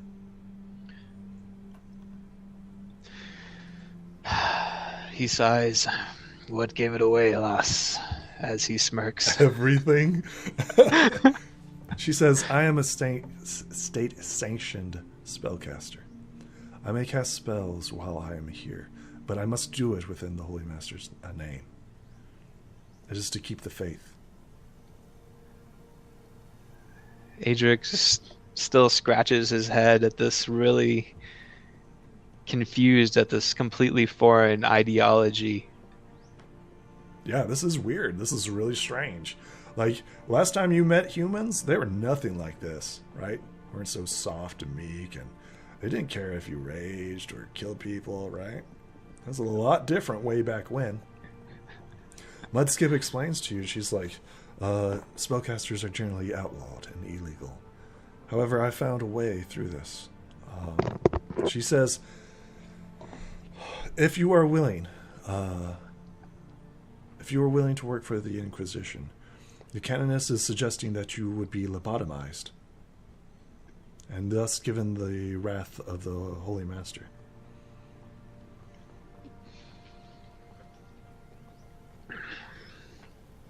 Adrik visibly face palms. She gestures to one of the flagellants who comes up to you, and she's like, yes, yes. His hair is wild and crazed. And she says, once I tell this person to attack you, he will not stop attacking you. Lass. He is blessed with your gift. Lass, we are not the same. Clearly not. I will not be losing my mind anytime soon, lass. She says, I don't know. I don't know what provoked you. What was it that triggered you? Lass, I am fully in control of my own actions. Roll me a persuasion.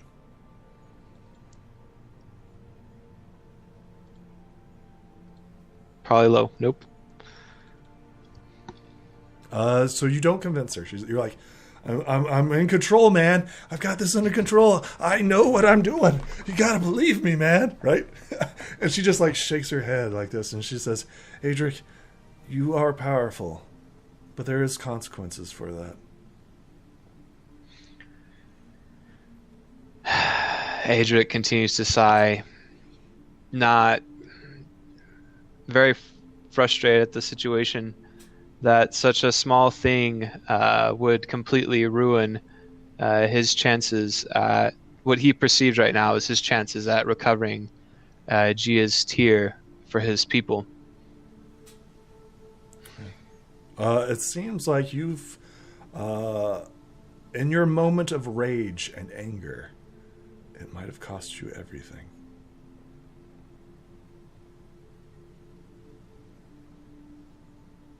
However, in your pocket, you feel a warm sensation.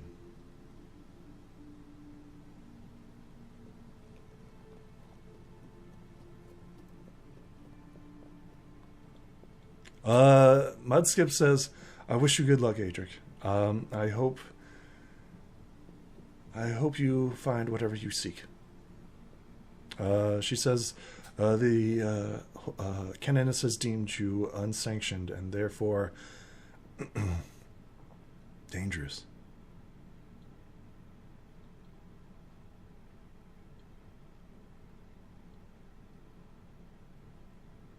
What do you do?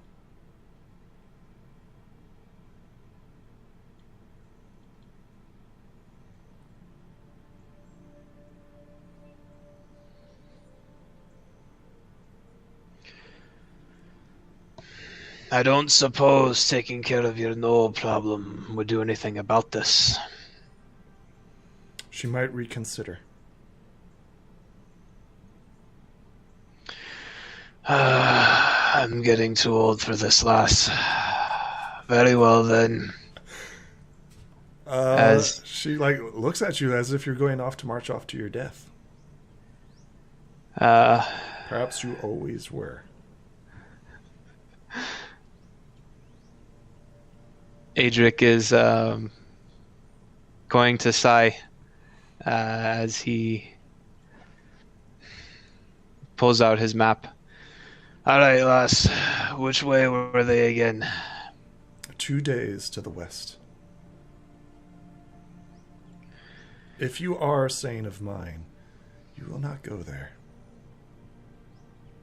Lass, if I stay, I will no longer have a mind to stay sane in. If I leave, will you not think of me any different? That contract still bounds you. Aye, it does. This contract says to patrol and keep the land secure. Will they not pay me if I do this? Assuming that you do your job right. In the name of the Holy Master, I wish you peace and blessings. Lass, I pray you remember, this was not intentional. She rubs her side where you bash the shit out of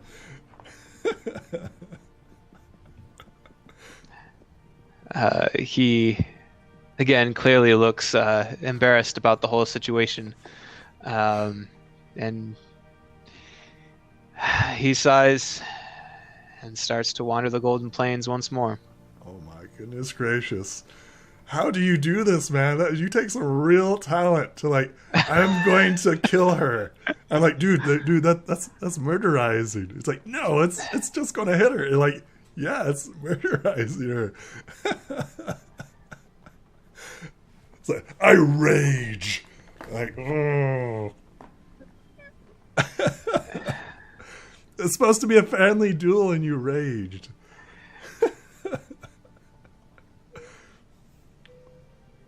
He did not realize he was a level 4 in a level 2 to 3 area. Oh yes, very much so. I was He like, was used to fighting bison single-handedly and didn't I say, taking like, these were out peasants? I thought I giant said, like, scorpions, and yeah. Oh yes, yeah, you're quite powerful. People know about you, or well, once you level up, people are definitely going to know about you. yeah. I mean, I don't know. Okay, the map changes. The map changes. By the way, yes. So folks at home, that's where they were supposed to go first, right? Before they got all their cool, badass, magical capabilities, and before that they could like do all this crazy shit, they were supposed to meet up with this location. So 2 days to the west is the Knoll encampment. Interesting. I was not expecting that. I wasn't either. I mean, didn't I? I thought I said it was really clear. Like, these are peasants and nobody of like great. Right, but you almost knocked. Yeah. We both, the character and the player, did not register. Okay. All right. That was that the leaders were going to be so weak. By the way, yes. Those were designed for skill challenge level 1s, level 2s. You are level 4, taking on skill challenge levels. Yep. So yes, right. Yes, as you grow in power, you might be incredibly overwhelming to other things. This is the first interaction he's had with humans outside of a heavily armored group of guards and his companions. Yep. You can clearly take a hit better than that. Oh yes. There are creatures in this world who are. Yeah. And dragons. By the way, you fought a soldier and hit him twice. And he stayed up. Right. So just to be clear, they're not pushovers. You're just badass. So he was not expecting to fight a dragon person. Yeah, almost kill them in one hit without even intending to. Well, she's a spellcaster, right? So he had. Okay, she's just using her fists. Okay, maybe she's a tavern brawler. Maybe she's a grappler. Nope, she's just tiny little spell. And I was like, tell me how you kill this person. I was just about ready to do that. I was like, you realize that's all right. I was like, oh my gosh. Anyways, we're going back to the overland map. The west. You're so dangerous. Guess what, man? You can kill peasants quite easily. Yes, I'm going to tell you right now. You can kill peasants quite easily. As I said, 2 days to the north, you can kill all the gnolls you want to. Just don't do it here. Okay, so he's gonna wait until he's far enough away from the camp. Yes. No one's watching. He's gonna ask for the ancestors' guidance. Still just like really confused and these terrible frustrated. Rolls, no wonder why you're raging. It's like, like everything he's been trying to do has gone wrong in some form. Oh wow! And these rolls don't help either. I'm trying to help you out with the persuasion rolls, I'll roll that sweet survival. Yep, you're good. And it's actually a boon. Go ahead and place yourself. You see how you do on this one. You say it's a boon, but you have an encounter I don't know what you're going to do, man. With a green dragon. I swear to God, I don't know what you're going to do, man. I really don't know what you're going to do. Okay, all right. Just go ahead and shift this map over. All of a sudden, your worst enemy appears. What do you do with a boon? Good news, you don't have to hunt for him anymore. He found you. That is a possibility. I don't think you're high enough level for that, though. There's a reason why ancient creatures live for so long. It's because they're so freaking powerful. I mean, you yourself are really old, right? Yep. So you just realized how strong you were. No more than, what, a month ago. You have grown incredibly powerful. Oh, wow. Wasn't expecting that. I don't know what Neither was players I. are going to do. I honestly don't know what players are going to do. Here we are. Go ahead and place yourself. As you're traveling through the Golden Plains, you come upon what appears to be a spring and a tree with flowers growing next to it. Before the spring is a tray. It appears to be a tray of gold, an offering. Perhaps a shrine, perhaps an offering place. You're not quite sure as you stare upon this strange sight.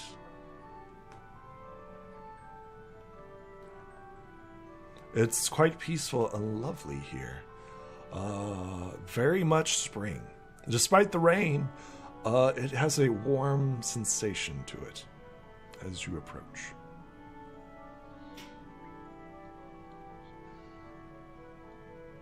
Adrik is still cautious as he approaches. He's going to keep an eye out for any kind of ambush as he approaches this thing. Go ahead and roll me a perception as you're looking around.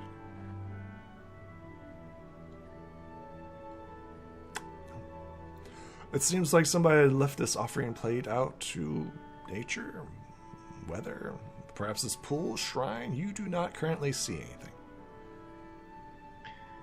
He will approach the shrine. He's not going to take anything or touch anything, but he does want to get a closer look at what this pool is and what this is.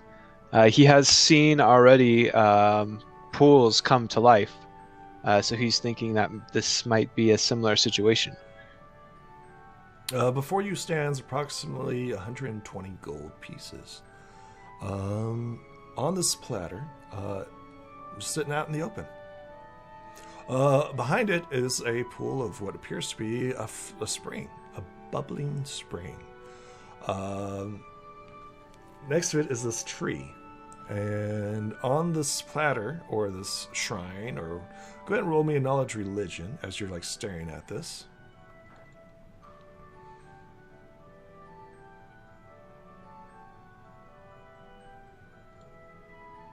He's pretty good at that. Yeah, you're actually pretty sure that this is some sort of offering to perhaps some sort of fae. Well, his people don't have religion in the same sense as most other surface beings. He will... Do you speak Sylvan? No. Okay. There's inscriptions on it. Yeah, it's so strange and foreign to you. It doesn't mean anything to you. He will kind of But you're fairly gather... confident it's fae. Right. He will gather the meaning, and he will pull out... he'll pull out one of his gold pieces and put a gold piece in the platter. You offer your gold piece to the platter. Mark off the gold.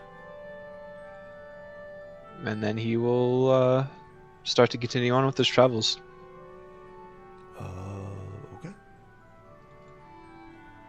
Okay. See, not all of them are terrible. Oh, wait. I just remembered he can do this. Oh, okay. What can you do? All right. Wait. Okay, go back. Like, okay. He looks around, makes sure that there's no one clearly observing him. And he is going to ritually cast Detect Magic. Excellent. Tell me how your Detect Magic works. How do you see magic? As he's going to pull out his holy symbol, the this large stone hook, and he's going to start chanting. And his eyes, as he kind of speaks, his eyes starts to kind of change colors as they become kind of like a gray. And as the ritual finishes, his eyes are now gray, and he can look around and see any magic that's within 30 feet of him. You see two sources of magic. One right here in the pool, and then a small body in the tree. He's going to casually walk over underneath the tree and look up right at the body, and then he is going to bow to that body. You hear a giggle. He doesn't know much about Fae. He doesn't know much about what this creature could be, but he will just shrug, I guess, and go back to what he was doing. He's going to say in common, I hope you enjoy the gold. Might be worth something to someone else. Roll me a persuasion. See if they'll help you out. She's. You hear this like very like soft voice say, "Aren't you going to drink?" I suppose I can. Will it be cursed? Maybe for some.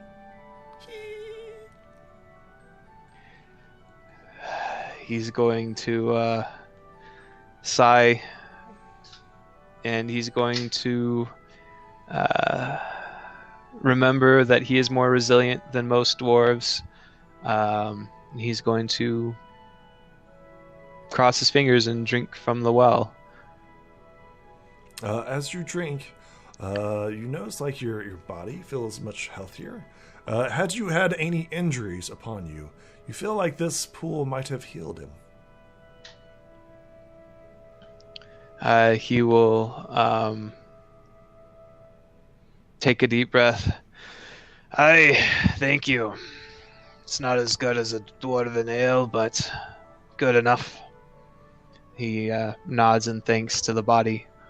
Wait, you're a dwarf? What? He keeps it to himself, and he keeps walking. You hear this flapping, right? And something lands on your head and like pats you on your head. It says, "You're a dwarf?" Perhaps. And who are you? Somebody important. Very important. Would you happen to know a potato? I know many potatoes. They're underground. This one looks like an elf. Oh, you eat elf potatoes? He's going to look up. Is this thing visible still, or is it? It is currently invisible. However, you can feel it on you, right? It is currently like crawling on you. It is not. You can feel it actively moving across you. It is incredibly light. If you wanted to, you could probably attempt to grapple it. If you wanted to. He doesn't know if it's necessary right now. You get the sensation that it is like inspecting you. Like when you said like I'm a dwarf, right? It's like inspecting you, right? Right. Like, are you a dwarf? Yeah. He's going to change his mind. He's going to come over here, and he's just going to sit down for a moment, letting this... Yeah, it is clearly examining you. You can feel it like going through your beard as it's like measuring out your beard and stuff like that. It says, maybe you are, or maybe just a hairy, stupid human. Are you a stupid, hairy human who thinks he's a dwarf? Adrik kind of smiles. I guess it depends on who you ask. Are you stupid? I'm asking you, stupid. Adrik just shakes his head no. Say, oh, well, wisdom comes with stupidity. You have to learn how to fail before you succeed. And you hear, like, crawling over you. You notice it starts going through your stuff, right? So you have a backpack or something like that. It begins to go through it. Now he's going to gently try to grapple it to prevent it from going through his stuff. You have disadvantage on this. And I believe it's like a dex against his death or athletics. Yeah, it's either one. Yeah. I don't think I have to roll. I think it's dex alone will destroy. It laughs as you're like, hey, shoot, and you try to grapple it, and it's just like, it continues to like fly and like crawl over you, still trying to figure out if you are a dwarf or not.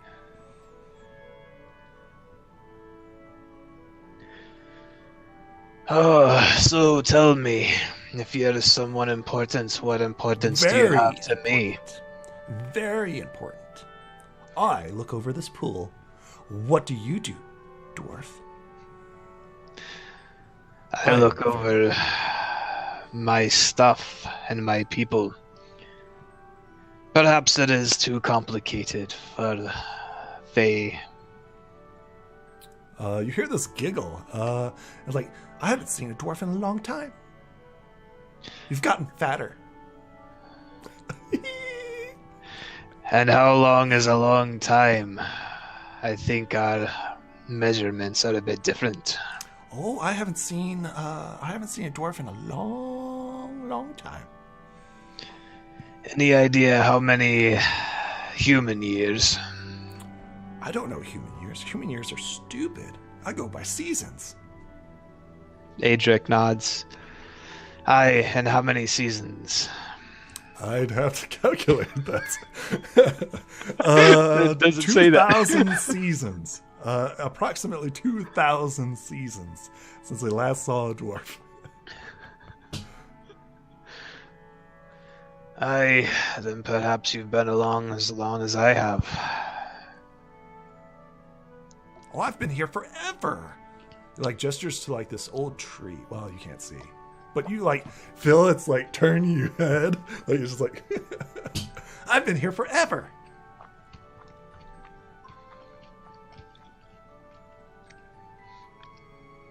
So what's so important about this pool of water?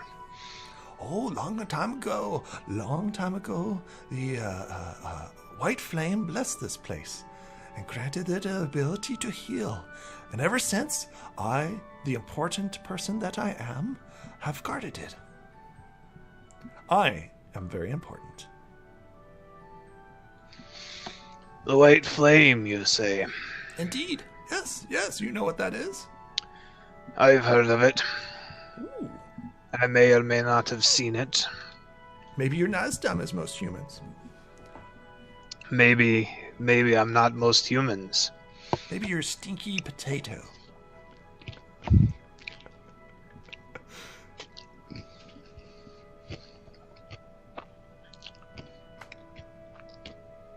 And how many potatoes do you know? You hear you feel him push. He's like, I see one potato right here. You feel him pushing on you. One potato right here. Well, it was nice to meet you, very important creature. I am. But I'm afraid my time is running out and I must do more than sit here and speak with very important creatures. Oh, you've got more important stuff? What do you have to do?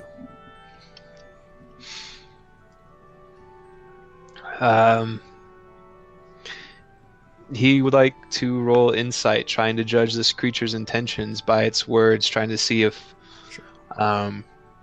this creature might be serving another master or something like that. Okay, sure.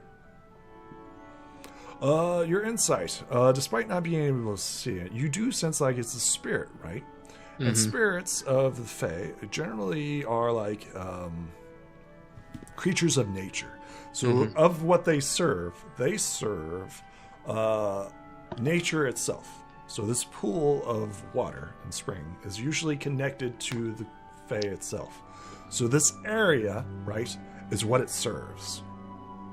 Think of a deeper connection than a druid would be to his grove, right? A druid can leave, right? A Fae cannot.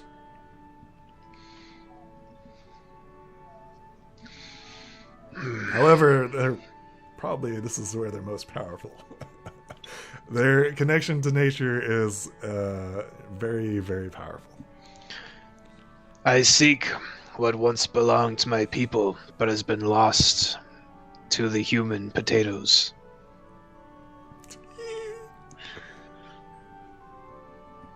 Perhaps you know of it.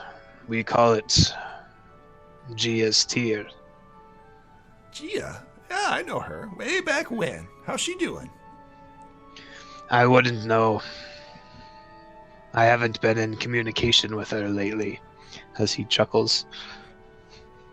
To your information, Gia was a dragon. For the audience at home, was a dragon that had a connection to Earth, right? And in order, we'll figure out that backstory and stuff like that.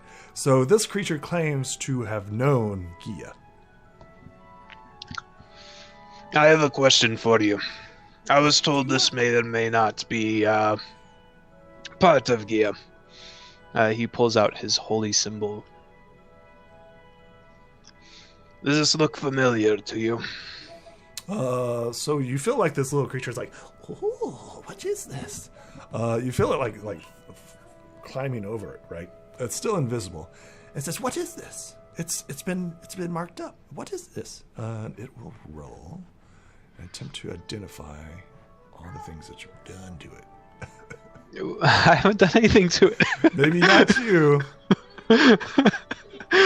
We have taken very Us too. very meticulous care to keep this as preserved as we can. The only time it could have been lost was during it. Oh, how did you get this? How were you blessed with this? The one who calls himself the Oracle gave it to my people. I have been blessed with its care. Audible hiss. Like, you speak of the Oracle. Adrik looks confused. I did not know the Fae shared the beliefs of the elves. Oh no, you speak of the Dark One. The Dark Lord Valseth. He who keeps the black flame.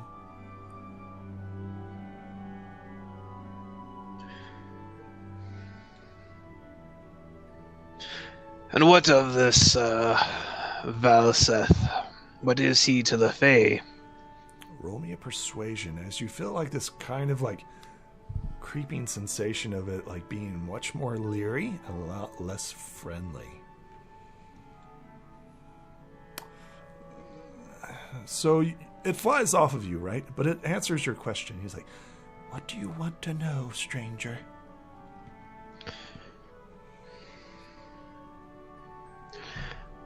My people do not know him as others do. Please, what do is... you mean? Of course your people know him. Everybody knows the Valseth. The Dark Lord Valseth.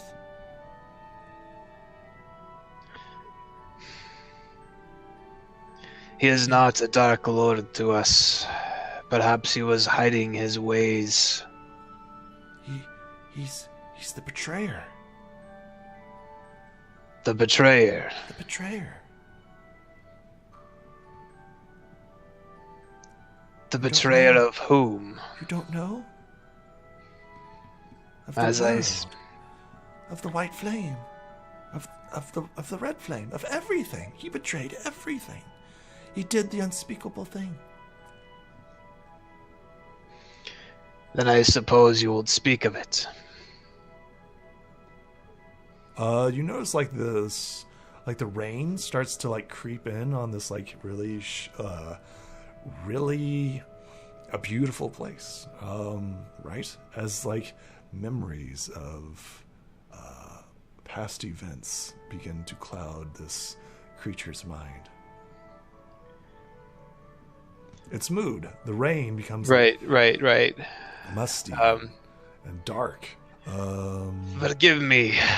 Let us not dwell on problems of the past.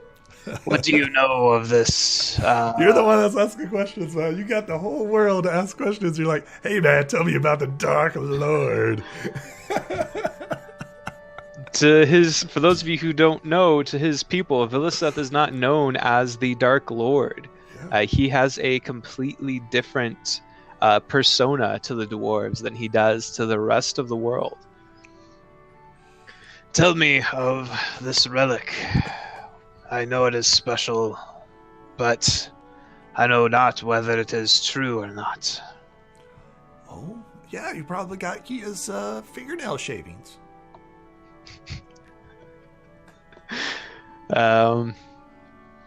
Adrik nods. He wants to see, though, if this is true. Sure. Go ahead and cite this. You're fairly certain that this creature is telling the truth. So this is not helping his perception of Viliseth. For him to have gifted his people with such a great relic certainly still does not cause Adrik to believe that he is this dark lord and betrayer that everyone is claiming he is. I'm surprised you didn't go talk to Valseth. That was weird. What? In Ravenshaven, I'm surprised you didn't go talk to him. Oh, because Adrik was completely. He had other things on his mind, He did. and he did not put two and two together. I'm surprised you just didn't go talk to him. Okay, well, it's your character. You do what you want to do, man. It's whatever players want to do. I let them do. I ain't gonna be like, hey, man, you need to go do this. No. Hey, he was going to walk away from the scene entirely. I was going to let it happen. Right. Player-driven story. I don't make anybody do anything. I warned them. But I don't make them do anything. Had Adrik, which he's often very distracted by his forward thinking. He has a goal in mind of retrieving Gia's here. He seems to be very oblivious about everything else going on around him. So he just did not even... Oh, that must be some other Viliseth. Dragon, right? I don't remember him being a dragon. He must have been just some other thing. He's running the slums. Of course he's not the Oracle. There's no way he can be the same guy. No, it's not like it's interconnected or shit. No, there's nothing like that. It's like maybe he's trying to learn stuff. No. I love you guys. I love you guys so much. I can only give you guys so much information before you guys are like, oh. I'm like, well, okay. I actually, well, I mean, you didn't go into the tavern, right? So you don't know what was going on. Right, he didn't actually, I mean... Yeah, you didn't know what was debating and what was going on, so... I love you guys. I love you guys so much. I'm not, this is it. I'm not going to baby step you guys through the story. I'm not going to say, go down A or B. No, none of that. You guys figure it out on your own. Instead, this is just going to evolve into a campaign of an old guy wandering around the plains for no reason. He's got reasons. He's just lost. Wow. He's used to, okay, you see a gem, you go and you mine the gem. It's yours. Good job. not. I have to think. I have to solve problems. This world lives on its own. It doesn't require me.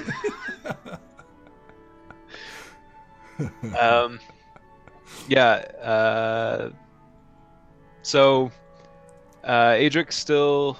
Well, he's gonna ask.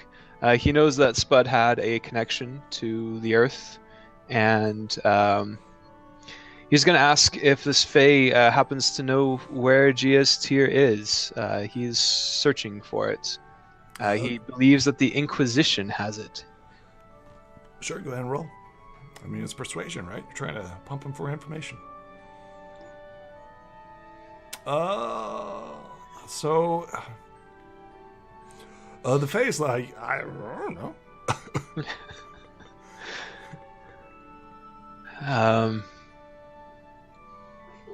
You don't get a lot of detail. Right? Yeah, just right. Like, you once again see it like going through your bag again, going through your stuff. He's going to. He's gonna get up, and he's gonna start to walk away, and then he's gonna pause for a second, and think about this artifact that he's been carrying around. So, like, as you're walking around, describe the scene for me. You have this Fae, like this little tiny Fae, going through your backpack. As you're like walking around, saying like, "Hey, this thing's real, right? This artifact, this nail is real, right?" He thinks. He gets up and he starts to almost walk away because he knows a little bit about. He's going to go back to the pool eventually. But he thinks maybe this Fae knows something about this. But if it being known to him as Tears of the Blood Queen,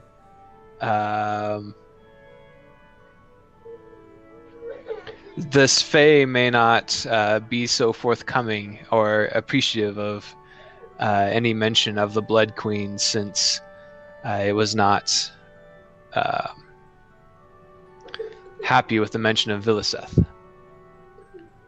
No, it was when you were like saying, "What did he do? What unspeakable terrors and atrocities did he do?" Yeah. This is a different subject line, so you might get away with it, depending on how your persuasion goes. So currently the Fae is indifferent towards you, right? You've paid your gold, you drank from his things, and now you're just like. I mean, I've already shared his life story with this creature, so why not? Oh no, yeah, not even remotely close. It is still trying to figure out if you are a dwarf or not. It hasn't seen a dwarf in so long, and that's one reason why it is so curious about you. I've come across this artifact. I don't know what it is. Do you? Do you show it to him? He will show it to it. +2. Let's see, does it have any bonuses?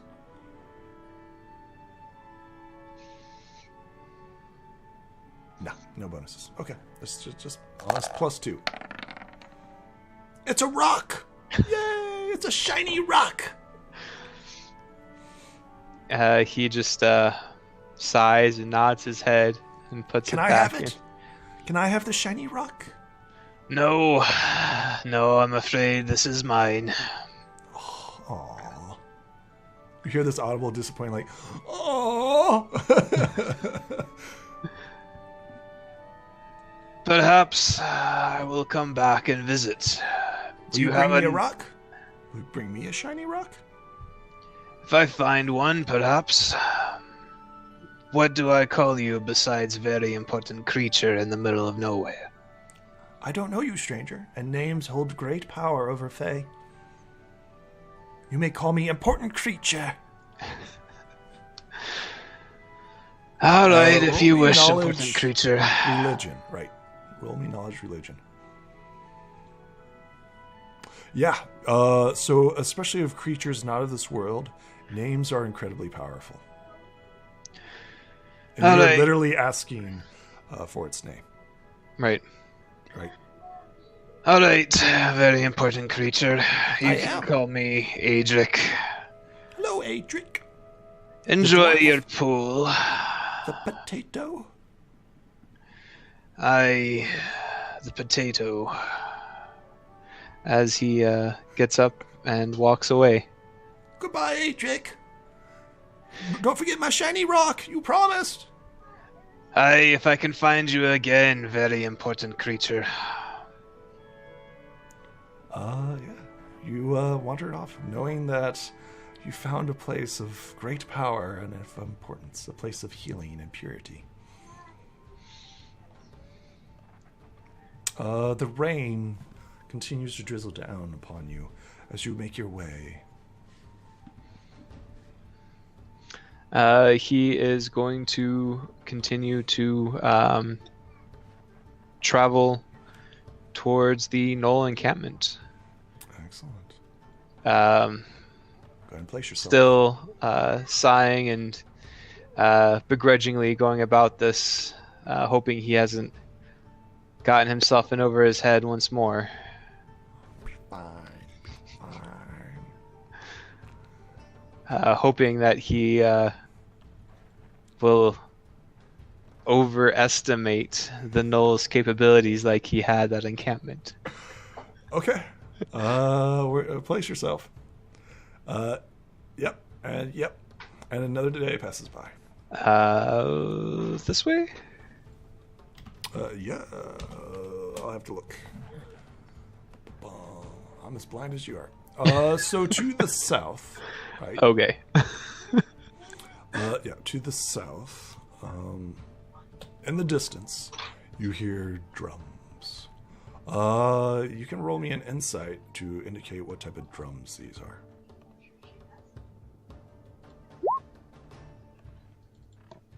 Those are drums. You're fairly confident that those are drums. He just kind of like pats his offers ears no a little bit, meaning. shakes his ears out, making sure he's not hearing anything. Meaning or suggestion. The camp is not being hidden whatsoever. The music and sounds of yipping and yupping can be heard. As you approach, you are 4 miles away.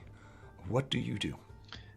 He is going to drape the buffalo skin over him, and he is going to try to stay low to the ground as he approaches. So he's going to attempt to move stealthily, and he's going to, because he feels like he just keeps getting into one bad situation after another, he's going to ask for the ancestors' help as he approaches. Might as well do it. Interesting. You approach the camp, the Knoll encampment.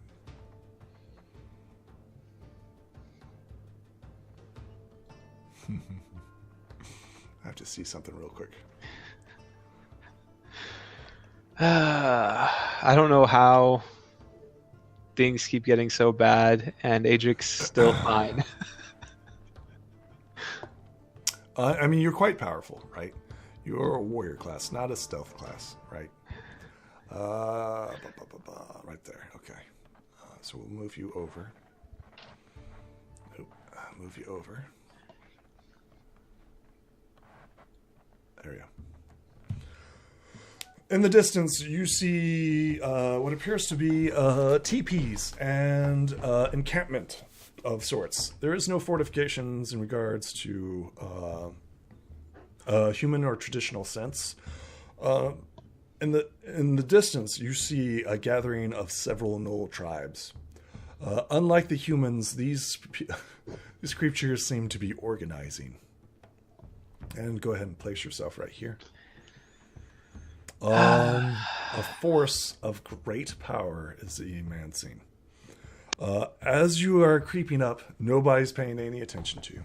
None of the guards or lookouts are. There's a lot of them. But they're currently not paying any attention to the outer defenses. In this lookout area, you can clearly see a powwow. Drums are beating. You're not quite sure what they mean in any sense. And from your amazing vantage point, you see several leaders gathering and speaking. And of course, unfortunately, you don't speak Knoll. But he can tell that there are leaders. He can tell that they're amassing a war band. he's just going to quietly sigh to himself and the things I do for my people. Roll me a perception as you look out across this massive force that is currently gathering.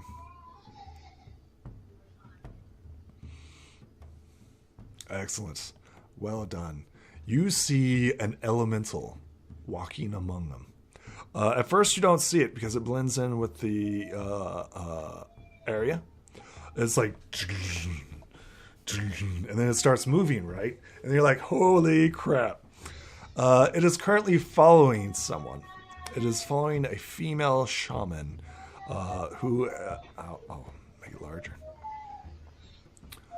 who is currently clearly using magic and using prestidigitation to like cast spells, and she's speaking in this language, and you can see like images like appearing before like the people who are gathered around, those who are gathered around.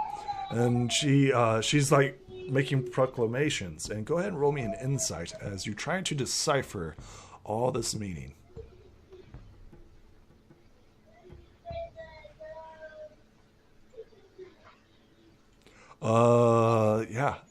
It's just like fireworks to you, right? It's like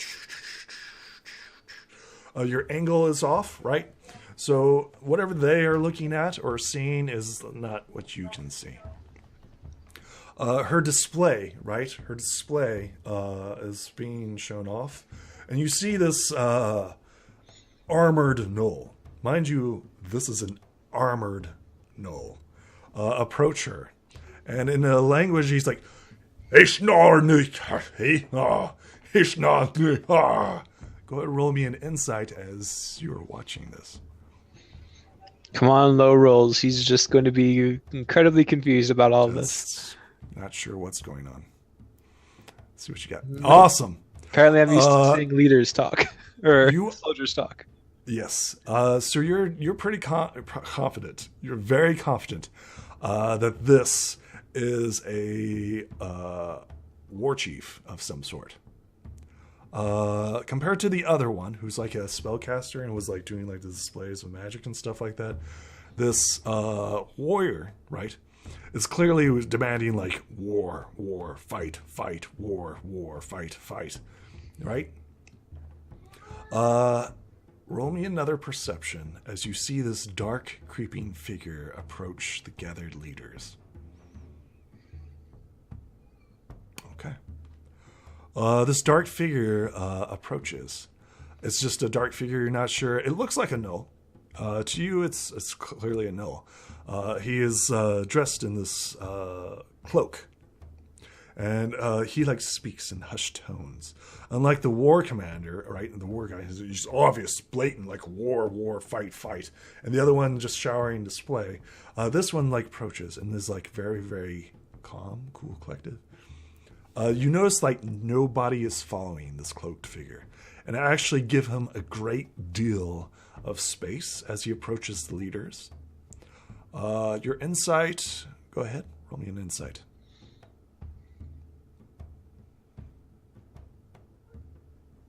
You can't decide. Like his cloak, his hood is covering up his mouth, and his gestures mean nothing to you. And his back's actually turned to you, right? You just see this cloaked figure as he's doing this, right?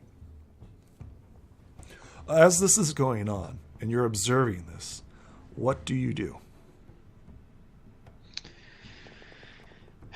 He continues to sigh to himself every so often. This looks to him like he stumbled upon not the one tribe that was promised to him, but a collection of 3 different or more tribes. He believes, since they've been raiding the human... it's almost like stuff happened.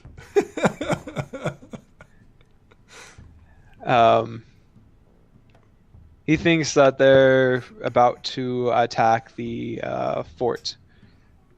And your conservative message, this is pretty obvious for you. The force here, this force that's currently standing, is enough to easily slaughter the fort. Right. And he's not quite sure yet what he should do about that. Um, he could try to warn them at the fort, but they might just claim it's more madness, and that might not help his case at all. Or he might not say anything, and the people who think that he's crazy and would disapprove him to the other Inquisition would be out of the picture. He feels like he's got a very tough choice now. Feels like he's had to make a lot of tough choices the last week. And this is where we're going to end it. Yes, it's getting towards that time, my friend. This is where we're going to end this episode.